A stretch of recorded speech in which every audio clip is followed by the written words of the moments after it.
Since Donald Trump got elected and Republicans swept everything, there's been a conversation in media on the left and the Democratic Party about what they did wrong. And now you've got everybody throwing words this way and that way. And there is a coming civil war in the Democratic Party over who is going to be in charge and whether or not they're going to eliminate the leftist elements, whether they're going to go more moderate, whether the establishment is going to double down, and who is the future of this party. Jon Stewart is coming out and roasting Democrats for the hypocrisy on the Hunter Biden pardon. You've got Bill Maher going in his podcast with Jane Fonda saying he may quit because he can't do this. And he said some other things I'm not going to repeat.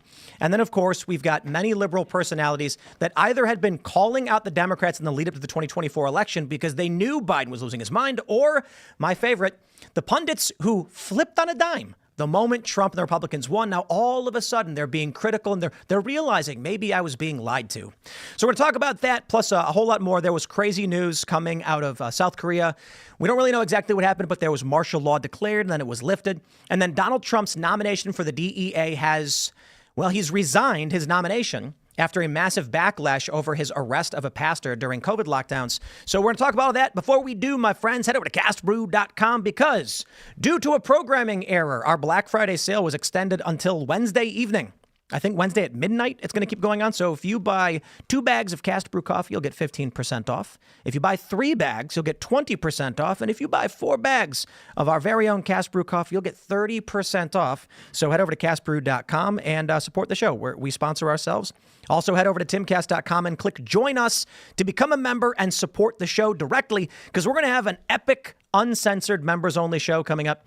So smash that like button, share the show with everyone you know, become a member, as I mentioned, at timcast.com because our guest is going to be great. And I think the uncensored show can get a little more into the weeds. We try to keep things family-friendly. But we are joined tonight by Cenk Uygur. Well, I was about to say welcome like I own the place. Thank you, brother. Who are you? What do you do? Everybody knows who you are, but, you got to introduce yourself. So yeah, well, host of the Young Turks, founder of the TYT Network, also founder of Justice Democrats, Wolf Pack, Cavalry Pack, ran for president, as you know, and overall trouble causer. Well, right on. It's an honor and privilege to have you here, sir. Appreciate it. We got Elaad hanging out. Hey, everybody. What's up? My name is Elaad Eliyahu. I'm a field correspondent and Jewish affairs correspondent here at Timcast News. Tomorrow, I'm actually going to be checking out a protest outside of the Supreme Court where we'll be hearing oral arguments in a major fight over Tennessee's ban on so-called gender-affirming care for minors. So look out for that. What's up, Libby? I'm Libby Emmons. I'm with the Post Millennial and HumanEvents.com. Glad to be here. Hey, Phil. Hello, everybody. My name is Phil Labonte. I'm the lead singer of the heavy metal band All That Remains. I'm an anti-communist and a counter-revolutionary. Tim? Let's start with this story from Mediaite. So Jon Stewart says, F the norms. And he issues a scathing supercut slamming Joe Biden's hypocrisy in pardoning his son and Democrats defending it. I got a clip for you. And we'll start with this one where I don't know what the point he's making, but, it's funny to see. Faith in the rule of law. Finally, Democrats have a moral perch from which they can judge without shame, hypocrisy, or nuance. Breaking news, President Biden has issued a pardon for his son, Hunter Biden. Mother... We were so close. But you know what? Good. Get fine. It's good. It's right. It's his right. He's an 82-year-old man. Doesn't want to spend the rest of his life visiting his son in prison. Republicans get away with this shit all the time. I'm sure the pardon is a narrowly written, precisely drawn farewell note of compassion for a loved one. The pardon sweeping, covering offenses that Hunter Biden, quote, has committed or may have committed or taken part in over the past 11 years.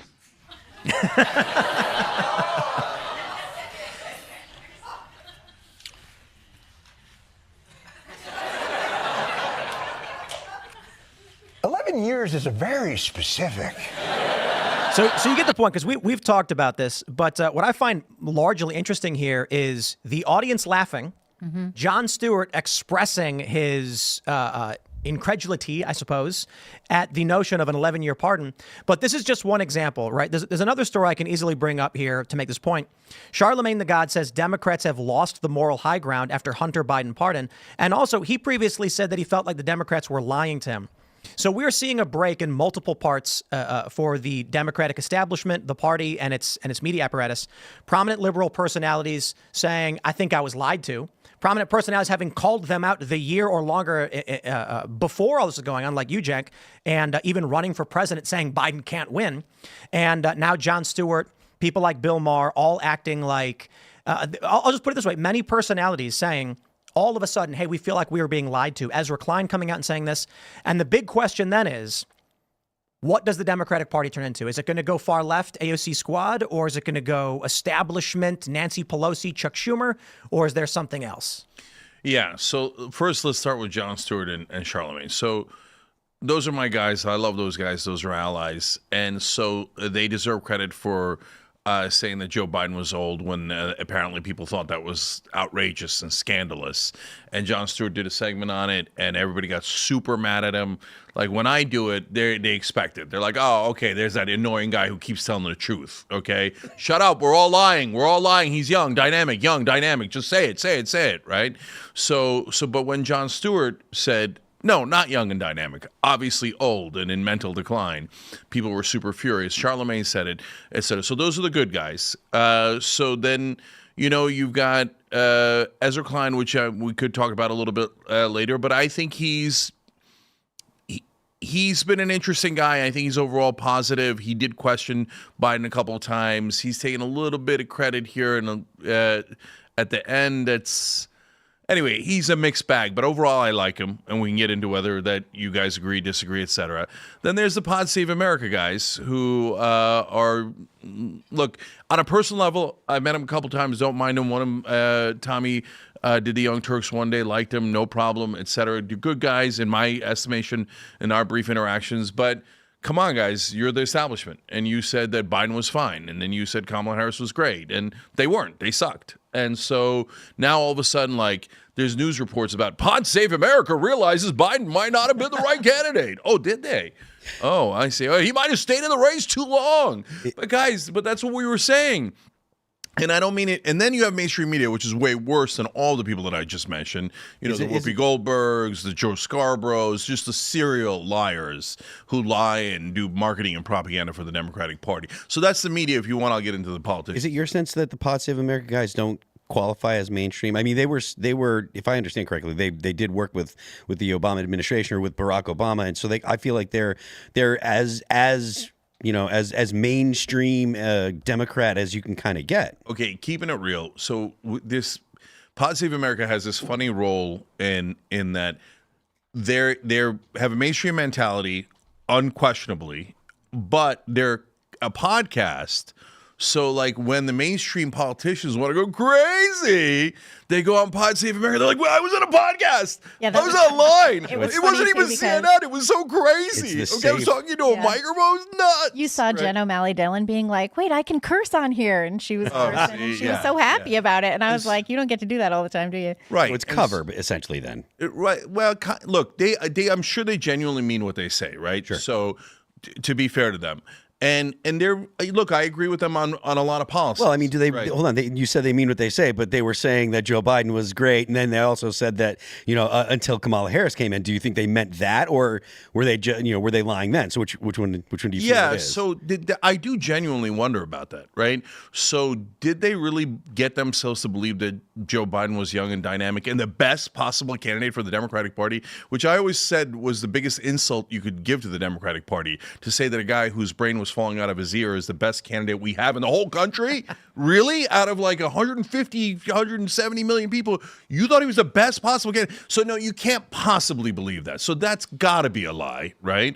But I bet you that all those guys genuinely thought, no, he's the best. We got to keep going. You always, and you know what? And the excuse that they have, and like they get themselves to believe, is, wait, if we show any dissension, it helps Trump. Doesn't this kind of speak to the NPC meme, though? Like, if these people are saying, Joe Biden is this, blah, blah, blah, and then as soon as Kamala Harris says, or Kamala Harris is the nominee, they just switch right out. It really does kind of just, it is emblematic of that whole meme where it's like just the new download changes their opinion, right? And if that's the case, can you trust them? The thing with Democrats, though, is their best thing is unity.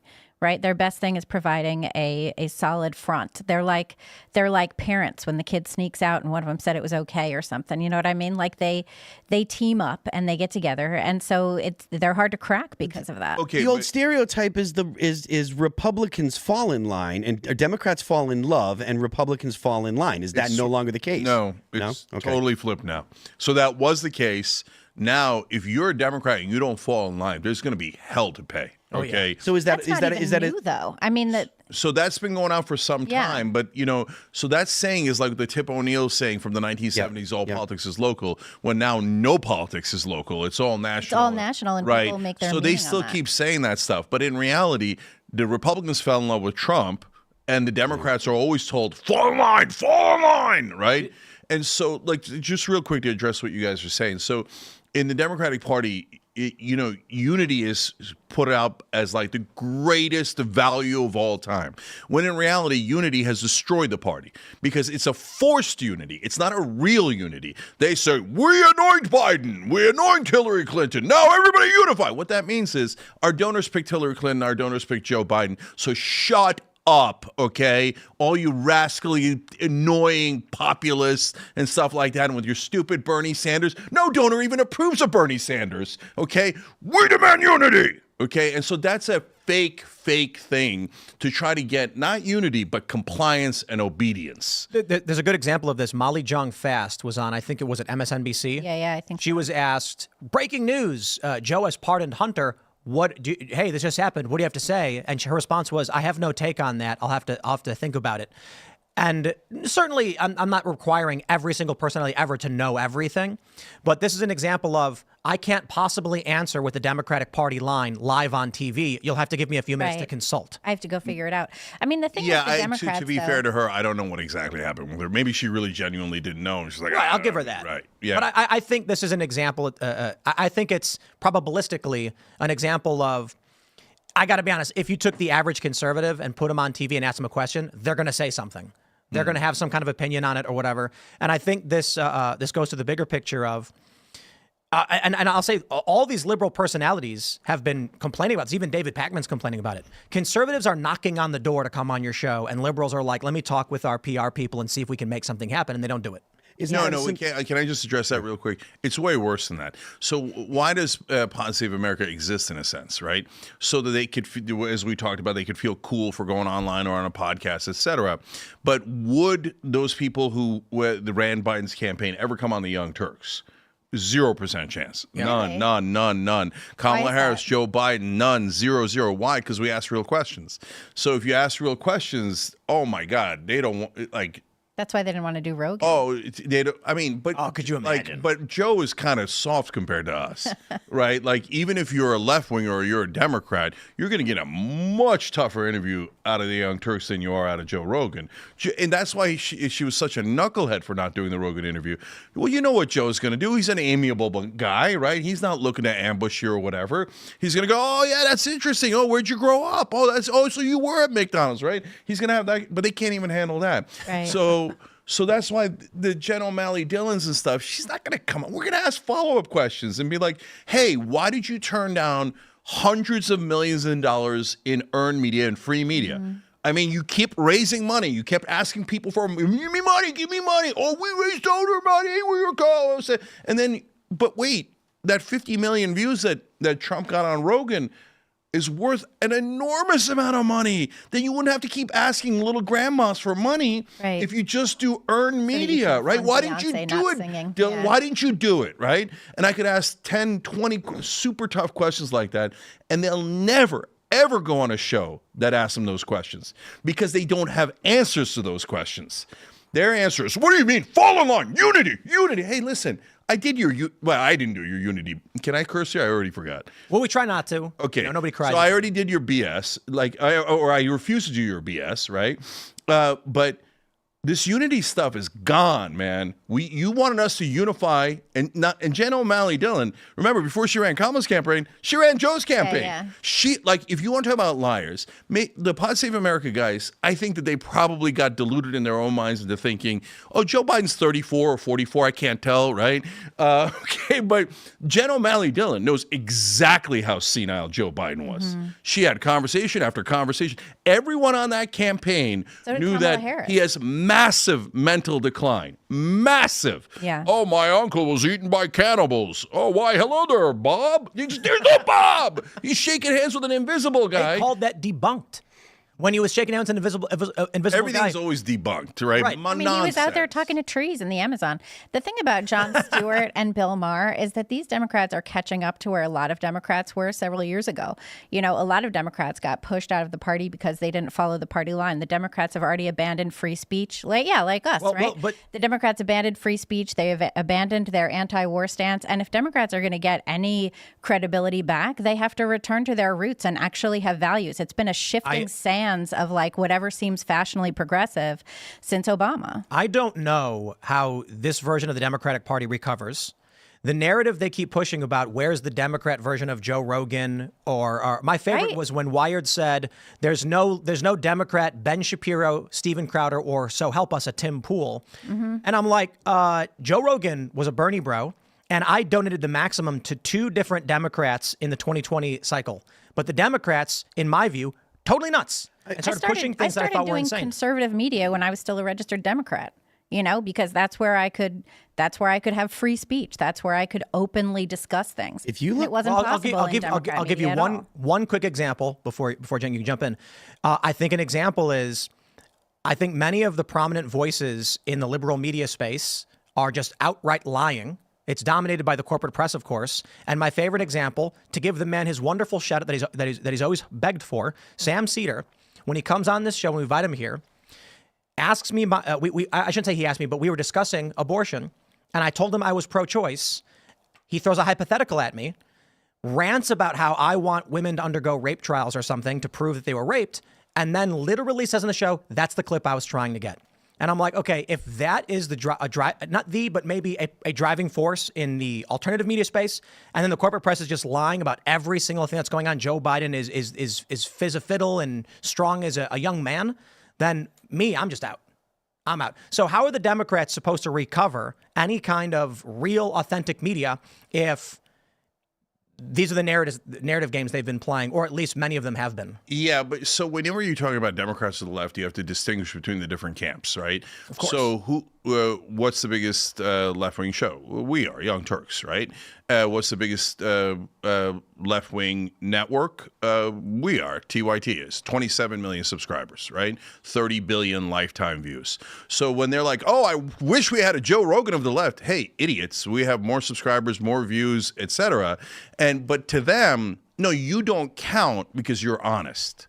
We didn't mean we want left-wing media. We meant we want left-wing media to do our propaganda, but you won't do our propaganda. Well, that's why we're popular, because we don't do your propaganda, right? That's why. So, and they're like, no, but we just want to pay for someone to be super popular and just tell us that Joe Biden is young and Kamala Harris doesn't have talking points and the donors are not in charge, etc. Well, you're never going to get that. Do they not understand that? No, they don't understand it at all, because they're used to, and look, guys, this is not left-right. This is populist versus establishment. So establishment Republicans and establishment Democrats, their whole lives have been relying on establishment media to cover for them. Oh, hey, what are we doing? We're robbing the middle class to pay the rich. Okay, great. Hey, Mitch McConnell and Joe Biden did a beautiful bipartisan deal. Oh, that's so great. They're both so moderate. They're so moderate the way they robbed all of you guys and gave it to their rich donors. And so that it's like a giant marketing operation. If you're on cable news, you're not in news. You're in marketing. You just don't realize it. Let me pull up this Twitter thread. We got this from Cenk Uygur himself. You tweeted, I've been trying to figure out why I'm more optimistic now than I was before the election, even though I was so against the guy who won. I know now. MAGA is not my mortal enemy, and neither is the extreme left. My mortal enemy is the establishment, and they have been defeated. It's not just that the establishment candidate lost, it's that their media is mortally wounded. The source of their strength was not insipid politicians like Mitch McConnell and Joe Biden. The source of their strength was their propaganda machine, the mainstream media. Now, online media is strong enough that their oppressive monopoly on the American mind has been broken. Now we're in the jungle. They hate that. I love it. This uncontrolled marketplace of ideas is where I'm home. I'd rather be in the populist woods than an establishment prison. So you got a ton of praise from a lot of conservatives saying that, well, Gunther Eagleman, they haven't been defeated. He calls you naive. Matt Gaetz said, I've long said there are coalitions to be made between the populist left and the populist right. My first critique would be, it feels a little thick. It feels, the election just happened, and you're a guy who's very critical of Donald Trump in very, very heavy ways. I still am. So how do you think Donald Trump engaged in an insurrection on January 6th? Yes. And you think that that's not a mortal enemy of you? You think the establishment is worse? No. So that's where it gets complicated. So Donald Trump, I was dead set against him. Number one, I don't agree with most of his policies. But number two, after he did a fake elector plot to overthrow the government and he said to terminate the Constitution, I'm out forever. I'm never, ever, ever going to vote for that guy. Okay? I don't care if he was a Democrat or a Republican. You write, I want to terminate the Constitution and I'm done with you. Okay, so I believe that before the election. I believe it after the election. I haven't changed a single policy position. I haven't changed a single opinion. Okay? So, but what that comes from, Tim, is that tweet is a genuine feeling that I had. And it's interesting because a lot of our viewers agreed with me, okay? And so the feeling is, wait, that's weird. I really didn't want Trump to win. Not like, yay, I wanted Trump to win the day after he won. No, I didn't want him to win, right? But so why do I feel this strange feeling of optimism, right? And I'm not optimistic about most of his picks. I'm not optimistic about most of his policies, et cetera. Certainly not the people who he surrounds himself with. And what I realized, and that's why I say it in the middle of the tweet, I know now. I figured it out. And what it is we, especially on the left, you're in an establishment prison, okay? So the minute you step out the guardrail, away from the guardrails, intruder alert, right? And so, how dare you say that it's the donors, you conspiracy theorists? How dare you say the politicians aren't honest? How dare you say that about Nancy Pelosi and Joe Biden? Well, now the how dare yous sound hollow. They sound like, no. You guys are the morons who lost many, many times. So you don't get to say how dare you anymore, right? So that feeling of liberation within the left, within the Democratic Party, is what's critical. And the fact that we're no longer in a strictly left-right spectrum, that we're in a populist establishment spectrum layered on. Those are all incredibly hopeful things. And most importantly, it's that online media, for the first time, beat mainstream media. And so if that's true in a general election, I believe it could also be true in a Democratic primary, okay? Because our number one opponent in Democratic primaries is mainstream media. So Bernie wins in the first 3 states in 2020, and what happens? It wasn't just that the politicians coalesced. It's that all of cable news coalesced, and they all came in, Bernie's a Nazi. Bernie's going to execute people. I don't think any of them called him a Nazi. No, they literally did. Did they call Bernie a Nazi? Which mainstream media? So first of You're all, dumb enough to do that. No, I don't. Wait. They call Chuck everyone they Todd don't like a Nazi. said his supporters were brown shirts, which are Nazis. Okay, but nobody's saying Bernie Sanders on these networks. Yeah, no. I don't have the quote in front of me here. I don't have a computer, whatever. But someone insinuated that he was on that side, right? And so it happened 3 different times. Do you think the election was stolen from Bernie? Stolen is a word that's loaded, right? So agreed. In 2016, the DNC funneled money from donors into the state parties and then to Hillary Clinton's campaign. Okay, so that is illegal. They should not have done it. I'm sorry, I don't remember if it was illegal or outside the rules of the Democratic Party, but it was definitely outside the rules. I think a lot of people cite in 2020 that because a lot of the different mainstream candidates decided to drop out at the same time is likely for a cabinet seat with Joe Biden. You don't think that was okay? No, that's just politics. Yeah. And to follow up, it kind of sounds like through this tweet, you're kind of talking about, I think you're talking outside of both sides of your mouth when you're saying MAGA is not my mortal enemy. My mortal enemy is the establishment. Can you be a little bit more explicit with what you're talking about policy-wise? Because I feel like a lot of the things you are going to say is MAGA. So please go ahead. Yeah. So it was Chris Matthews and Jonathan Lass. They both referred to Bernie Sanders as Nazis? his supporters as brown Matthews? shirts. Brown But they didn't Bernie- call him a not. Yeah, Chris. No, these are very different things. But fair and he point. stepped down. They called his supporters brown shirts. Yeah. I wouldn't be surprised if they've acted like it when Antifa came out and rioted very often. I calling him brown supporters. I got to do one thing real quick because you said that Trump called for the termination of the Constitution. I'm going to read the quote. Trump posted, do you throw the presidential election results of 2020 out and declare the rightful winner, or do you have a new election? A massive fraud of this type and magnitude allows for the termination of all rules, regulations, and articles, even those found in the Constitution. Our great founders did not want and would not condone false and fraudulent elections. I would draw the distinction in, obviously, I see you're more as a progressive. You're gonna view it from a left lens, which is Trump is saying this allows us to terminate the rules. My interpretation is he's saying, in general, a fraud of this magnitude would allow generally for anybody. But Tim, he's talking about that election.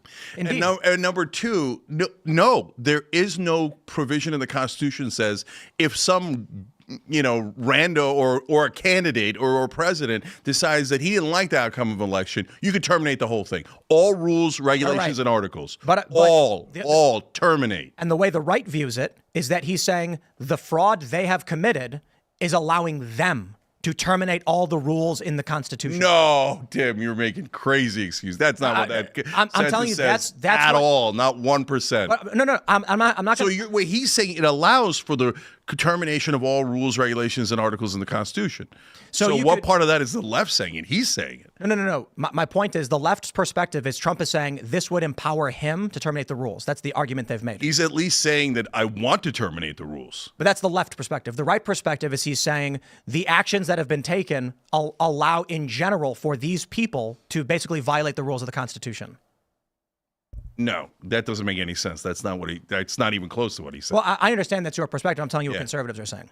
Yeah, I don't even think conservatives are. Have you seen that anywhere? Yes. I mean, that's a fun interpretation that you had. But that's I could just basically- reverse everything that Biden. Well, Biden said he was young and dynamic, but he meant he was old and senile. It would be like saying precedent from the Supreme Court would allow us to do X, Y, or Z, not saying that you intend to do it or want to do it, but the actions taken by the Supreme Court are allowing the states to do something, right? So when the left says the overturning of Roe v. Wade is going to allow for women to be put in, red dresses and caps, they're not advocating for the Handmaid's Tale. They're saying a court precedent would allow for something like this to happen. That's the perspective from conservatives, and that's why when you say, "Wait, I don't get it at all, Tim. How in the world is Trump saying a massive fraud like this means that you terminate all rules and regulations of the Constitution and articles of the Constitution? How is that interpreted as he thinks the left is saying it? So in the instance of the Supreme Court issuing a ruling on Roe v. Wade, if a Democrat said this allows for women to be forced to give birth, that's not a Democrat saying they want to force women to give birth, is it? They're saying... Yeah, but Trump isn't saying that. Trump is saying that because of the fraud against him, we should consider or terminate all rules, regulations, and articles of the Constitution. It's not at all unclear. I'm not telling you that that's not your interpretation. You're not entitled to it. I'm saying conservatives view it from another lens. Yeah, I think that's wishful thinking because they want to make excuses for it. By all means, you can think that. That's why almost every single Trump supporter will say he did not say to terminate the Constitution. Yeah, that's just nonsense. You're just looking at it and go, okay, I'm going to read it in backwards. So if Bernie said that, I'd be done with him in a second. In 1 second flat. Any politician I support says, maybe we should, there was something, you was an injustice against me. Let's terminate the Constitution. No, get the hell out of here. That's it. I'm done with you. He does. All right, whatever. I mean, I don't know what to tell you. Right, look, I don't, look, we can argue about the English language. Maybe in German he doesn't mean that, but in English, he said terminate the Constitution. He didn't say the Democrats think to terminate the Constitution. He said the exact opposite. And Tim, it's not 1% unclear. So conservatives can take that and go, okay, I wish to interpret it as him talking about the left, even though he says it's about him and the fraud against him. You can wish to a sentence to mean anything you want, but that's what it means. And guys, what are we pretending that he didn't try to steal the election? I know I don't think he did. Okay, yeah, all right. So, I mean, we could go back in that old debate, but it doesn't really matter because he won this time around, right? So we're done with it. Now, if he goes back and says, I'm not leaving, then we're not done with it. And that's part of what I'm worried about. So that's why... 84 by that point, something like that. Yeah, so I'm less worried now because the popular vote was on his side. So now the right... You're not seriously scared of him staying in office for another term? Because I've heard that before. Like, I don't know if you seriously but here's the thing. brother. When somebody says, I'm going to terminate the Constitution, when someone says, oh, I don't have real electors, I have When fake somebody electors. says, I'm not going to pardon my son, and then pardons my son, we're dealing Yeah, with politics, pardon- and all of these guys are full of it and liars. Nonsense, All right. nonsense. So lies okay? from Republican matter, but not lies from Democrats. No, not at all. Not at all. Because both Biden and Trump have done horrific pardons, egregious, unacceptable pardons. But Trump doing a pardon of Charles Kushner, which is very similar to Hunter Biden's pardon, is terrible. But I wouldn't say, oh, you should never vote for that guy. You can't vote for that guy. That means terminate the Constitution. It doesn't mean any of that. It just means it's a crappy pardon, okay? So there's a giant difference between, hey, I disagree with you, or you did something really wrong, and I'd like to end the country by ending our Constitution and our democracy. So to Tim's point, whether you guys agree with me or not, whether the right wing agrees with me or not, that was my concern, okay? So am I less concerned about it now? Yes, not because they've changed it all, but because Trump won the popular vote. So there was a lot of talk from the right wing of, oh, we're not a democracy, we're a republic. Screw democracy. We don't want democracy. Pete Hegseth, writing in his book about we should, gerrymander so badly that the Democrats never win again. But there's a bunch of Democrat books talking about packing the Supreme Court, and now we're going to add states. And I hate it. All right. And so I'm not a fan of democracy. I don't want democracy. See, there you go. So that's exactly what I'm worried about. That's why I'm not right wing. What about our democratic republic? Because we're not a either. direct democracy. Like, do you mean our type of democracy as a republic, or just in general? Liberal democracy is a general colloquial term we use for countries like the United States and our system of governance, and that's what I'm for. Democracy and this idea that majority rules doesn't make sense. As the famous saying goes, a democracy is two wolves and a lamb deciding on what's for lunch. A republic is a well-armed lamb contesting the vote. There has to be some chance for minority representation, and that's what we have in a constitutional republic with democratically elected representatives. So I like this.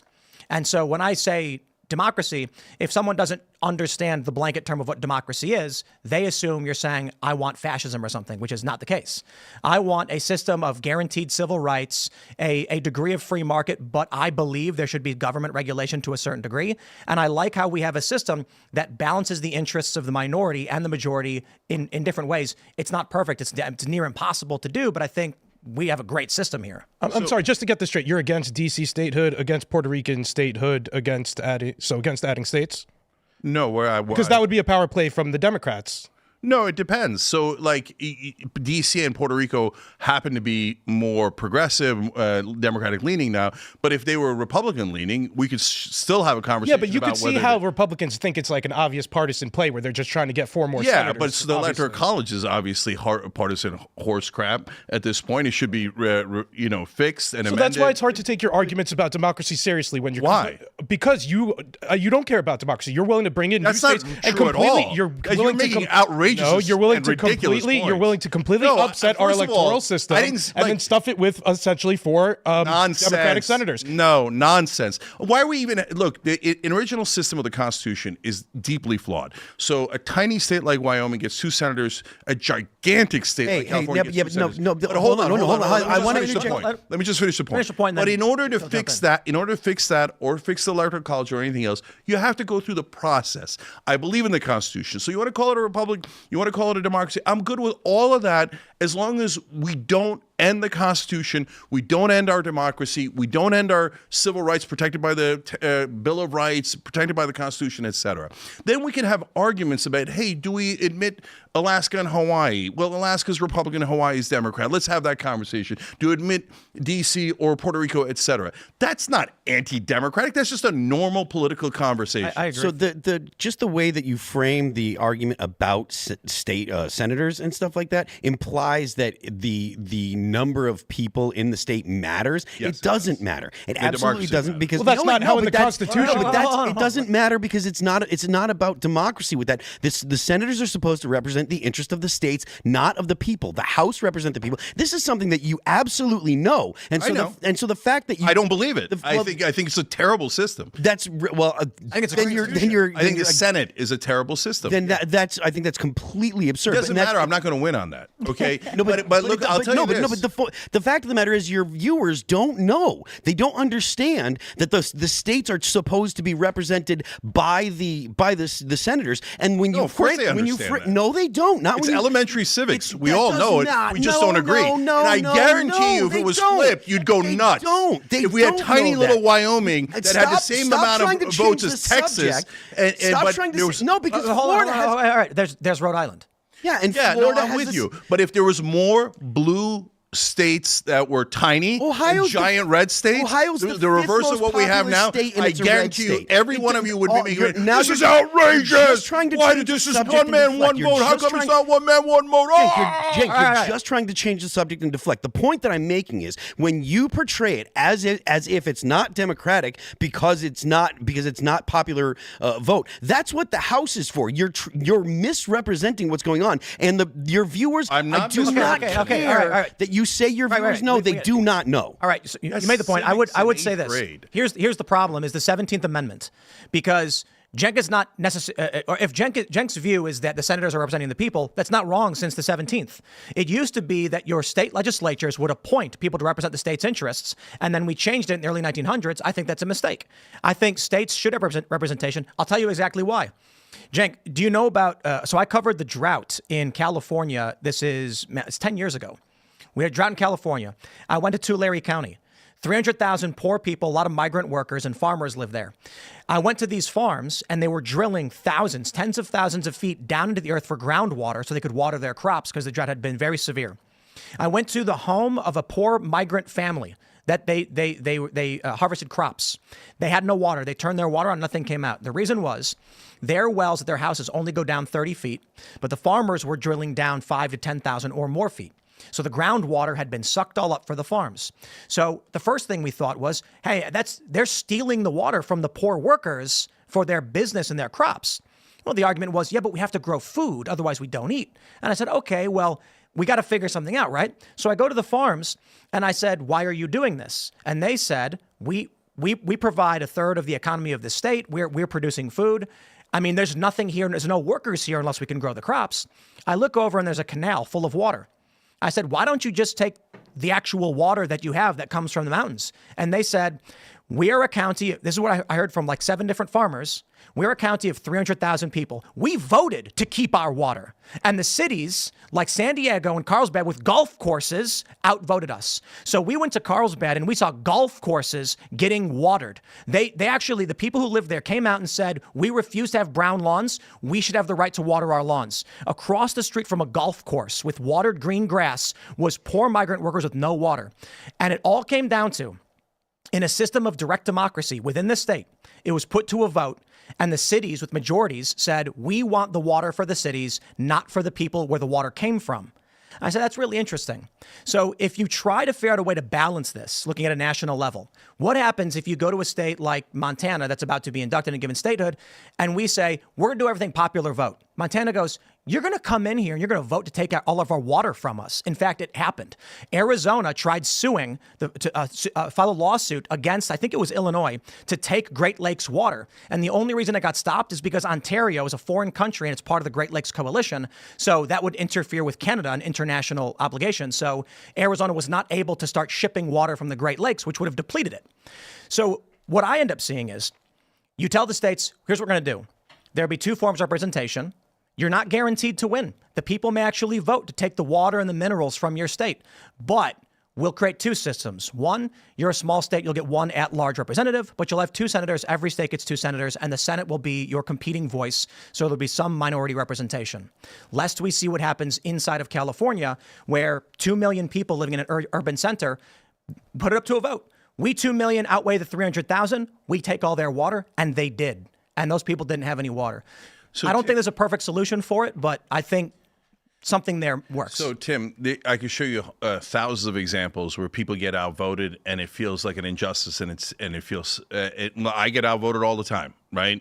And so it is what it is, and that's not a reason to take down democracy. So what I'm worried about is this dangerous talk of, well, some people don't like what the government concluded, so maybe we shouldn't do majority rule. Maybe we should just let and if I reverse it and I go, okay, maybe we shouldn't do majority rule. You know what? maybe the Democrats just should rule forever let me because they're ask you- kinder, they're nicer, right? Let me just ask you. Of course, we're not going to agree to that, right? I hope you're not going to agree to that. Let me just So ask you- why would I want the Republicans to? And every All right. single time people go back to, yeah, but the Republicans should be in Well, charge. let me ask you one clarifying question. In your view, for democracy, then, would it be acceptable for a major city to vote to take the water away from poor workers? So it depends on the context, Tim. So like Just the context I No, gave. for example, the way that California was built in the first place is they brought the water from Northern California to Southern California. Now, in that time, there was enormous corruption. It was a long time ago. And the guy who owned the LA Times is the guy who did the corruption, got profited off of it. But it brought water down to Los Angeles and created one of the greatest cities in the world. So, so did that water at some point, was it somewhere else in California? It was. Did the people that had all of the water wanted to go down to LA? Probably not. Did they get out? You know, in that case, they were outmaneuvered. But if they were outvoted, I get it. I get why. At the same time, that doesn't mean you leave them high and dry. It doesn't mean that you say, I don't care about you because I just took your water. Who cares? No, you have to compensate them. You have to do all these things. You have to work together. And you're right at your core of saying democracy, but you need civil rights protection. Civil rights doesn't mean for, racial minorities. It means for all of us, for people who are left-wing, right-wing, etc. Because if you have a left-wing government or a Democratic government, and all of a sudden they go, you know what, we decided democracy is no good. We're just canceling the elections. We're terminating the Constitution. We thought there was massive fraud or whatever we thought, right? And so now you guys are a permanent minority, but don't worry, you'll be fine. No, that's not acceptable. It's not. We stick with this system. But again, I'm not as worried about it today because Trump won the popular vote. I was very worried about it when the Republicans kept losing the popular vote and they started talking against democracy. And so that was awfully convenient as you guys lose national vote after national vote after national vote. You go, maybe we don't do democracy. No. Don't mess around with that. Now he won the popular vote. Great. Then he won it. No problem. Here's the crazy thing. And I do want to jump to this next segment, but no conservative calls me conservative. Mm-hmm. The far left calls me a conservative. Mm-hmm. My politics align with I supported Andrew Yang, Tulsi Gabbard, and I supported Bernie Sanders in 2016. In 2020, I thought he was too old, but I generally liked him to a certain degree. And I met a lot of people in 2015 and 16 who were Bernie supporters who, when he got knocked out, flipped for Trump because of border policy and workers' rights policy. So it's crazy now that we're at this point. And that's what I was saying earlier about how the Democrat recovers if I'm the person who in 2020 was saying, please save the Democratic Party because I'm not a Republican. I don't agree with them on a lot of things. But now here I am. Here's Joe Rogan. Here's RFK Jr. Here's Tulsi Gabbard. Here's Colin Wright. Here's Elon Musk. All of these people who were Democrats, who were either a little bit progressive or just moderately liberal, are now aligned with the Republican Party. Yeah, so a couple of interesting things in there. First of all, that's a wide range of people, and they all have different motives and different thoughts, et cetera. So RFK Jr. was definitely a Democrat, and we would have stayed a Democrat if the Democratic Party didn't push him out, right? Mm-hmm. Tulsi, I think, was always going to go right-wing. You think so? Why? Yeah, that's a long story. I don't want to get back into Tulsi, but we called her out as going to go right-wing a year before she did it. And we got a lot of pushback from the left. And they're like, oh, you're crazy. She's not going to do that. But we backed it up with, here's why we think that, right? She went to go talk to Steve Bannon and Trump after they won in 2016. She's been trying to get it. First, she tried to get in with the establishment Democrats. That didn't work. Then she went to progressives and tried to get in. And that was working a little bit. But then she ran against Bernie, et cetera. And we're like, okay, there's nothing wrong with running against Bernie. But all of a sudden, she loves the drone strikes, even though she claims she's anti-war. She showed support for torture back in the day when... With like Abu Ghraib and all of that? Yeah. And so, I don't like torture, but it might be necessary. No. Torture, the minute you say it might be necessary, that means you're pro-torture. Well, let's not go too much into Tulsi. Yeah, I got you. My point, and that's why I didn't want to get too deep in the details. In your case, Tim, look, you were more on the left. You know that, right? And so you have, and your positions that are more prominent, that people hear more about, are more right-wing. Like okay. What? So some of the culture war issues that, that I don't want either side playing culture wars, et cetera, and some of the things that we've done on the show, but I don't remember every single thing. So but on guns and Kyle Rittenhouse and racial issues, et cetera, right? But I agree with Anna Kasparian on Kyle Rittenhouse. Yeah. Is she well, no, did not. I don't know if you guys exactly agree or not, but I don't agree with Anna on that. So, and we've had that debate on here. What's that? Why?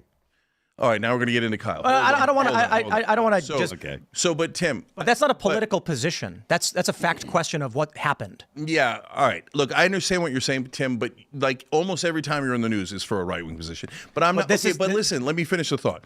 But I hear you, and you just said, for example, you're pro-choice, and what I'm getting to is, it's the left-right thing is not really working anymore, right? Because your positions, yes, are sometimes, although in a lot of instances, left, middle, right, etc. Now, and you know, our position on crime, I don't know if it's left or right anymore, right? What is like, I'm against crime, but I want police reform. Is that, I think that's left, but some portions of the left say, no, that's not left. No, you have to be like, pretend crime doesn't exist. I'm like, wait, how is that a left-wing position? That's not really a left-wing position. So my point is, you're right. It's become jumbled. And that's why I talk about realignment. It's liars. That's everything. So I'll give you an example. My Wikipedia says that I denied COVID, got COVID, and then sought ivermectin, none of which is true. Never denied COVID, never sought ivermectin. I got monoclonal antibodies, but Gizmodo fabricated the whole thing. They called me about that. They called you about me getting ivermectin? No, they called me about getting COVID from Tim Pool. Well, so anyway, my point is, I'll give a really good example. When the Burisma scandal happens, and Matt Taibbi, he was a liberal guy. He wrote for the Rolling Stone. Writes this long Substack. I think it was Substack about Viktor Shokin, the prosecutor in Ukraine, had a dozen, 12 to 14 open investigations into the CEO of Burisma, Mykola Zlochevsky. And then I come out and make a video and go, "Whoa, Matt Taibbi has got these documents. Viktor Shokin signed a sworn affidavit that he was fired because of Joe Biden coming in and making these threats." That's not a right-wing position. So Yeah, I don't think that is either. But that's all they ever say about me. If I come out and say anything policy-wise, like I'll say, oh, I'm for a form of universal basic health care where I think if you got like a broken bone or the flu, you should be able to be treated. I think there should be some kind of welfare system that covers this. Nope, Tim Pool's right wing. We had Matt Binder on the show, and I'm pro-choice and being like, I think there's a certain time period like women, I'm not a fan of abortion. He called me pro-life. And so whenever I'm in the news for something right-wing, it's probably because Sam Cedar fabricated a clip and then people played it up. So I hear you, Tim. I've been lied about so many times that I greatly empathize with that. So, but overall, we're agreeing on the major point, which is things don't fit left and right as much as they used to. Back in the day, and here's another reason for the optimism that I have. Back in the day, when I talked to a Republican, I was never going to get agreement on anything, and I was never going to get a real conversation. I was going to get talking points, and probably you guys felt the same way about Democrats, right? Talking point, talking point, talking point. And that's why, like, for a long time, we had no politicians on the show, right? Because I'm like, what's the point? I know what you're going to say. I can tell you what you're going to say before you say it, right? So this is super boring and uninteresting. And so I'm like talking to the right wing. I'm just talking to a bunch of robots. I don't want to do that. But now it's not robots anymore. So now we've got real people going, okay, I love Trump. And I think that they're a little, too enamored with Trump, right? But I got you. But like, do they genuinely believe in freedom? I think they do. I hope they do. And I think a lot of them do. Are a lot of them anti-war? Well, we're going to find out, right? But I think they are. And so this is the argument that I'm having with the left. They say, no, give no quarter, go maximalist response, etc. A lot of people say that, right? And I'm saying, well, let's find out first, okay? So I know what Trump did in the past. That's why I voted against him. I know what Kash Patel has said and Hegseth has said and stuff, and that's why I'm against them. Now, having said that, it's a new day. He actually genuinely won this election. So number one, we're not going to get what we want on immigration because the election was partly about immigration and we lost, okay? So if you didn't want that, then you should have picked a great candidate and you should have won, okay? But number two, if Trump goes out of bounds, I believe that some of the right-wing populists will be a check on him. We just saw it with his nomination for DEA. So this is a guy, I forgot his name. Do you remember his name? Is it Chris something? DEA, the Florida sheriff. Yeah, he resigned today. He resigned his nomination. Yep. Trump nominated him for the head of DEA, and the MAGA base and some who aren't necessarily MAGA he was a COVID enforcer. He arrested a pastor. This is a pastor who apparently spent like $100,000 to refit his whole church so that it was compliant with all the regulations. And then this guy still arrested him and then held a press conference saying, we've shut this guy down. He posted about it on what was then Twitter. He was very excited about it, and then he was doing a major vaccine. He wasn't doing mandates. But my point is, whether you agree or disagree, the point is Trump's base, major backlash, and this guy's been forced to resign. Yeah, I think that's super positive, even though I don't agree with Trump's base on that particular issue. And I'm not saying about the pastor. You guys might be right about the pastor, right?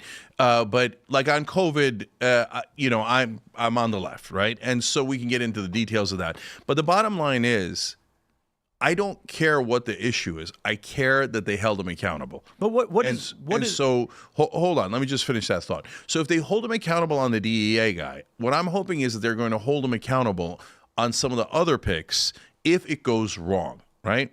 So we might disagree here, but like I think there's Team Israel, which is Marco Rubio, Lee Stefanik, Mike Huckabee, and Mike Walls. They're done to satiate Miriam Adelson, who gave him $137 million. So now Trump says, let's give the Palestinians even more hell. Okay, fine. So far, the right wing's not really going to object because they don't really care about the Palestinians. Okay, sorry if that offends you, but that's just reality. Okay, but if Trump goes, okay, I am now helping Israel to invade Iran, okay, and we're going to go bomb them and we're going to pay for it, and you guys are going to be on the hook for $2 trillion, et cetera, then I'm super curious. Is the MAGA base going to go, no, we were anti-war? He'd lose I think there'd be like 30% who would be like, we trust you, Trump. Everybody else is going to be losing their minds. I hope so, and that's what I'm beginning to believe, and that's why I'm now a heretic on the left. How could you possibly think that the right-wing populists are not evil? Well, I mean, and I'm saying I don't think they're evil. I think that we might massively disagree on some issues, as you're seeing here, right? But I think that these guys actually mean anti-war and they mean anti-corruption. Yeah, I think Trump is corrupt, but the Democratic Party is corrupt, the Republican Party is corrupt. So look, let's let him do some things and then let's react, right? So what is you said on COVID, you're on the left. Like, how would you describe that? So look, did I take everything they said as fact and from God himself? No, right? For example, they're like, no, it didn't come from the Wuhan lab. This virus broke out right next to one of the biggest virus labs in the world, but we think it was from an armadillo or whatever they thought it was, right? And I was like, maybe, right? But no, it was a bat. It was a pangolin. No, it was a bat. Pangolin. For a minute, yeah. For a second, they were talking about pangolins, and they were also talking about bats that were like 100 miles away in some cave. And so whatever. I was like, look, guys, that seems less likely. It seems more likely that it came from the virus lab. On the other hand, probably the core disagreement we'll have is, so everything's Did you get attacked for that? What's that? Did you get attacked for saying that? No, not really, because that one was like so.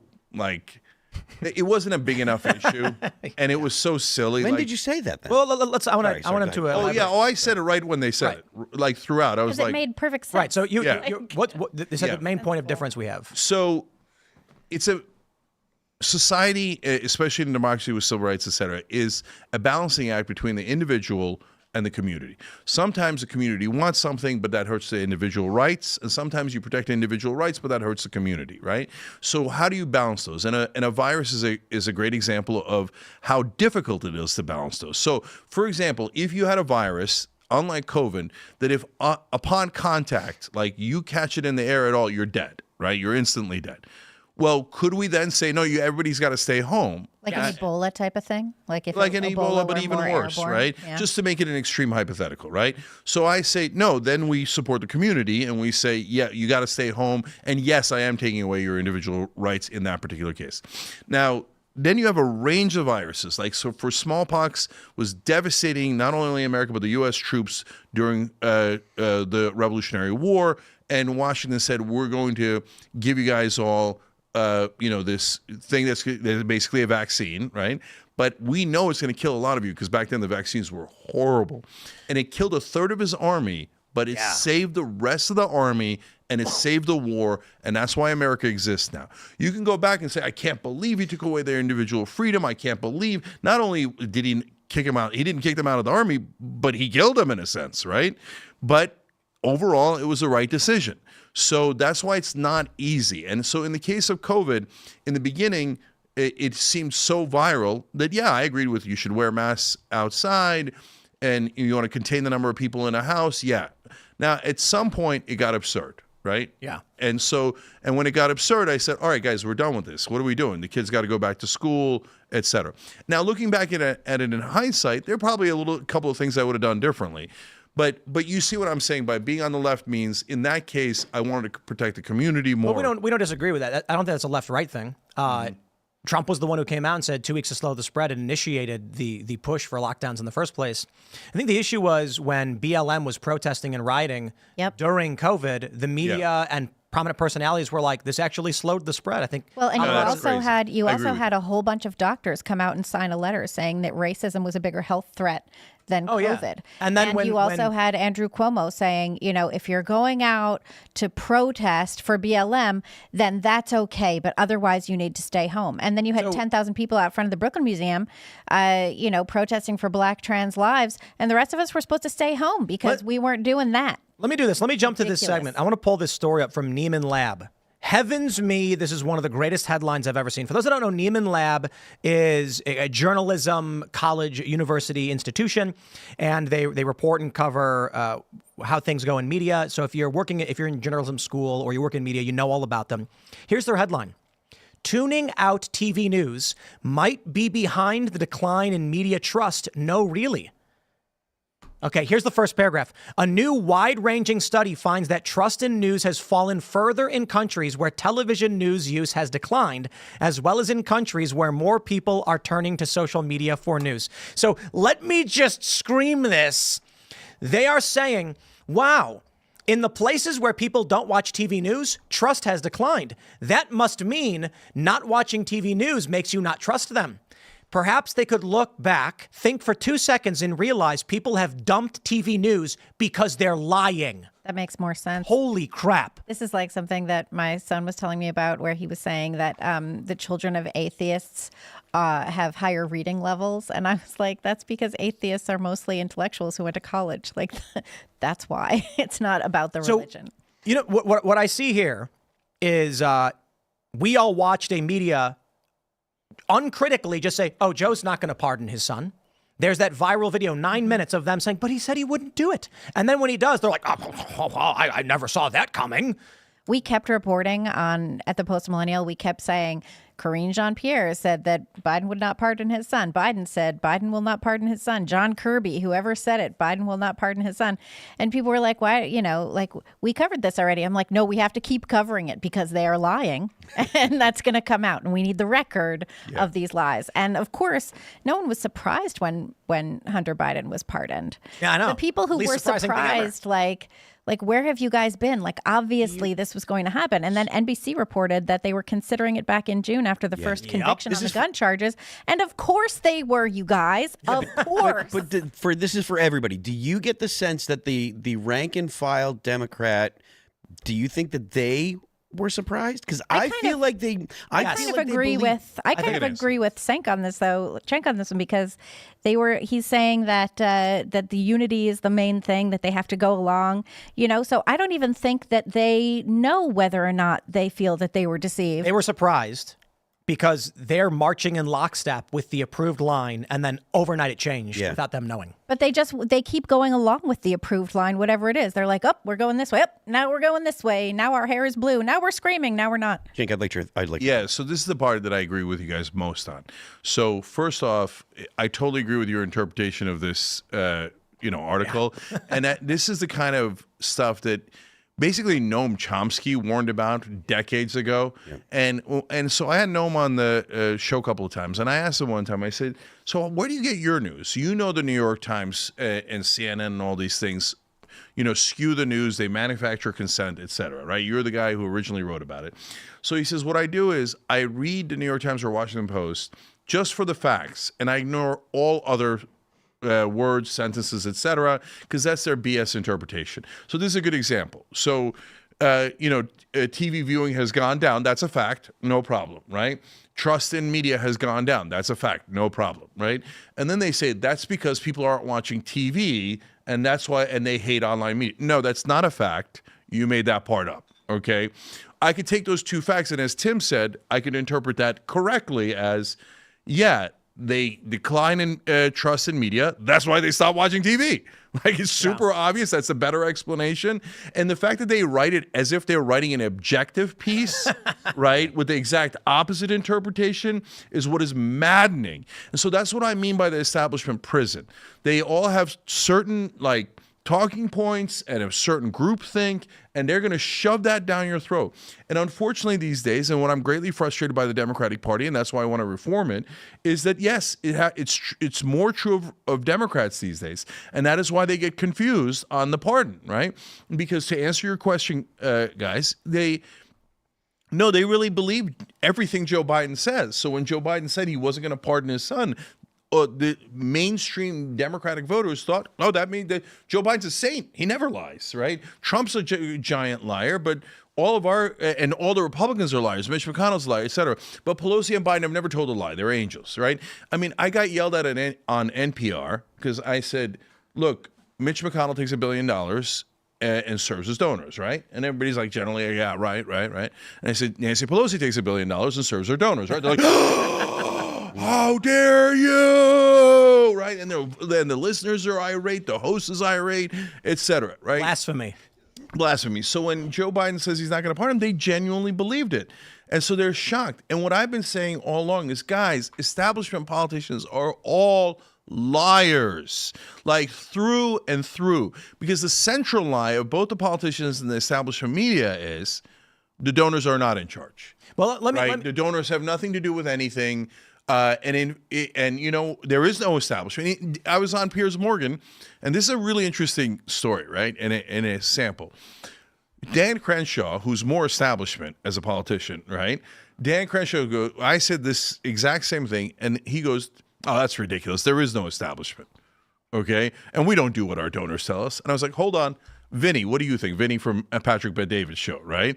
Right-wing populist. He's like, of course there's an establishment, and of course you guys do what your donors tell you to do, right? See, there is the realignment. Populists agreeing and against the establishment. I'm trying to have a little bit of nuance here because I feel like you use the establishment as a catch-all when there are multiple different interests at play and they're often against one another. So, for example, we'll call Nancy Pelosi and Joe Biden both the establishment. But guess what? Nancy Pelosi was behind kind of stabbing Joe Biden in the back. I'm kind of asking this because for all your political opponents, it seems all of them are only motivated by money all of the time. However, for who are all the candidates you support, all of them are so pure-hearted. So isn't that simple where it's just like, no, you know, if you are a Republican, it's just... He said Pelosi and McConnell are both...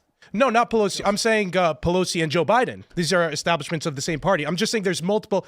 The establishment is too catch-all, and there are multiple different interests, powerful interests at play, and they're often antithetical to one another. Yeah. So, like, there's big tech. There's big tech influence, and they raise a ton of money. Elon Musk raised over $100 million, but apparently it's only he didn't raise it. He gave it. He gave it, but when Zuckerberg Miriam went the other Adelson way. gives $100 million to Donald Trump, it's a bigger deal, and we'll No, harp I on think that. both are a big deal. Oh, okay, but it just seems like you seem to focus on that one a little Tim bit Mellon more than gave the others. even more. Tim Mellon gave $170 million. So Is it a problem when we have So, big but Democrat I donors? want to talk about media, and so I want to. Can I just answer him real quick on one thing?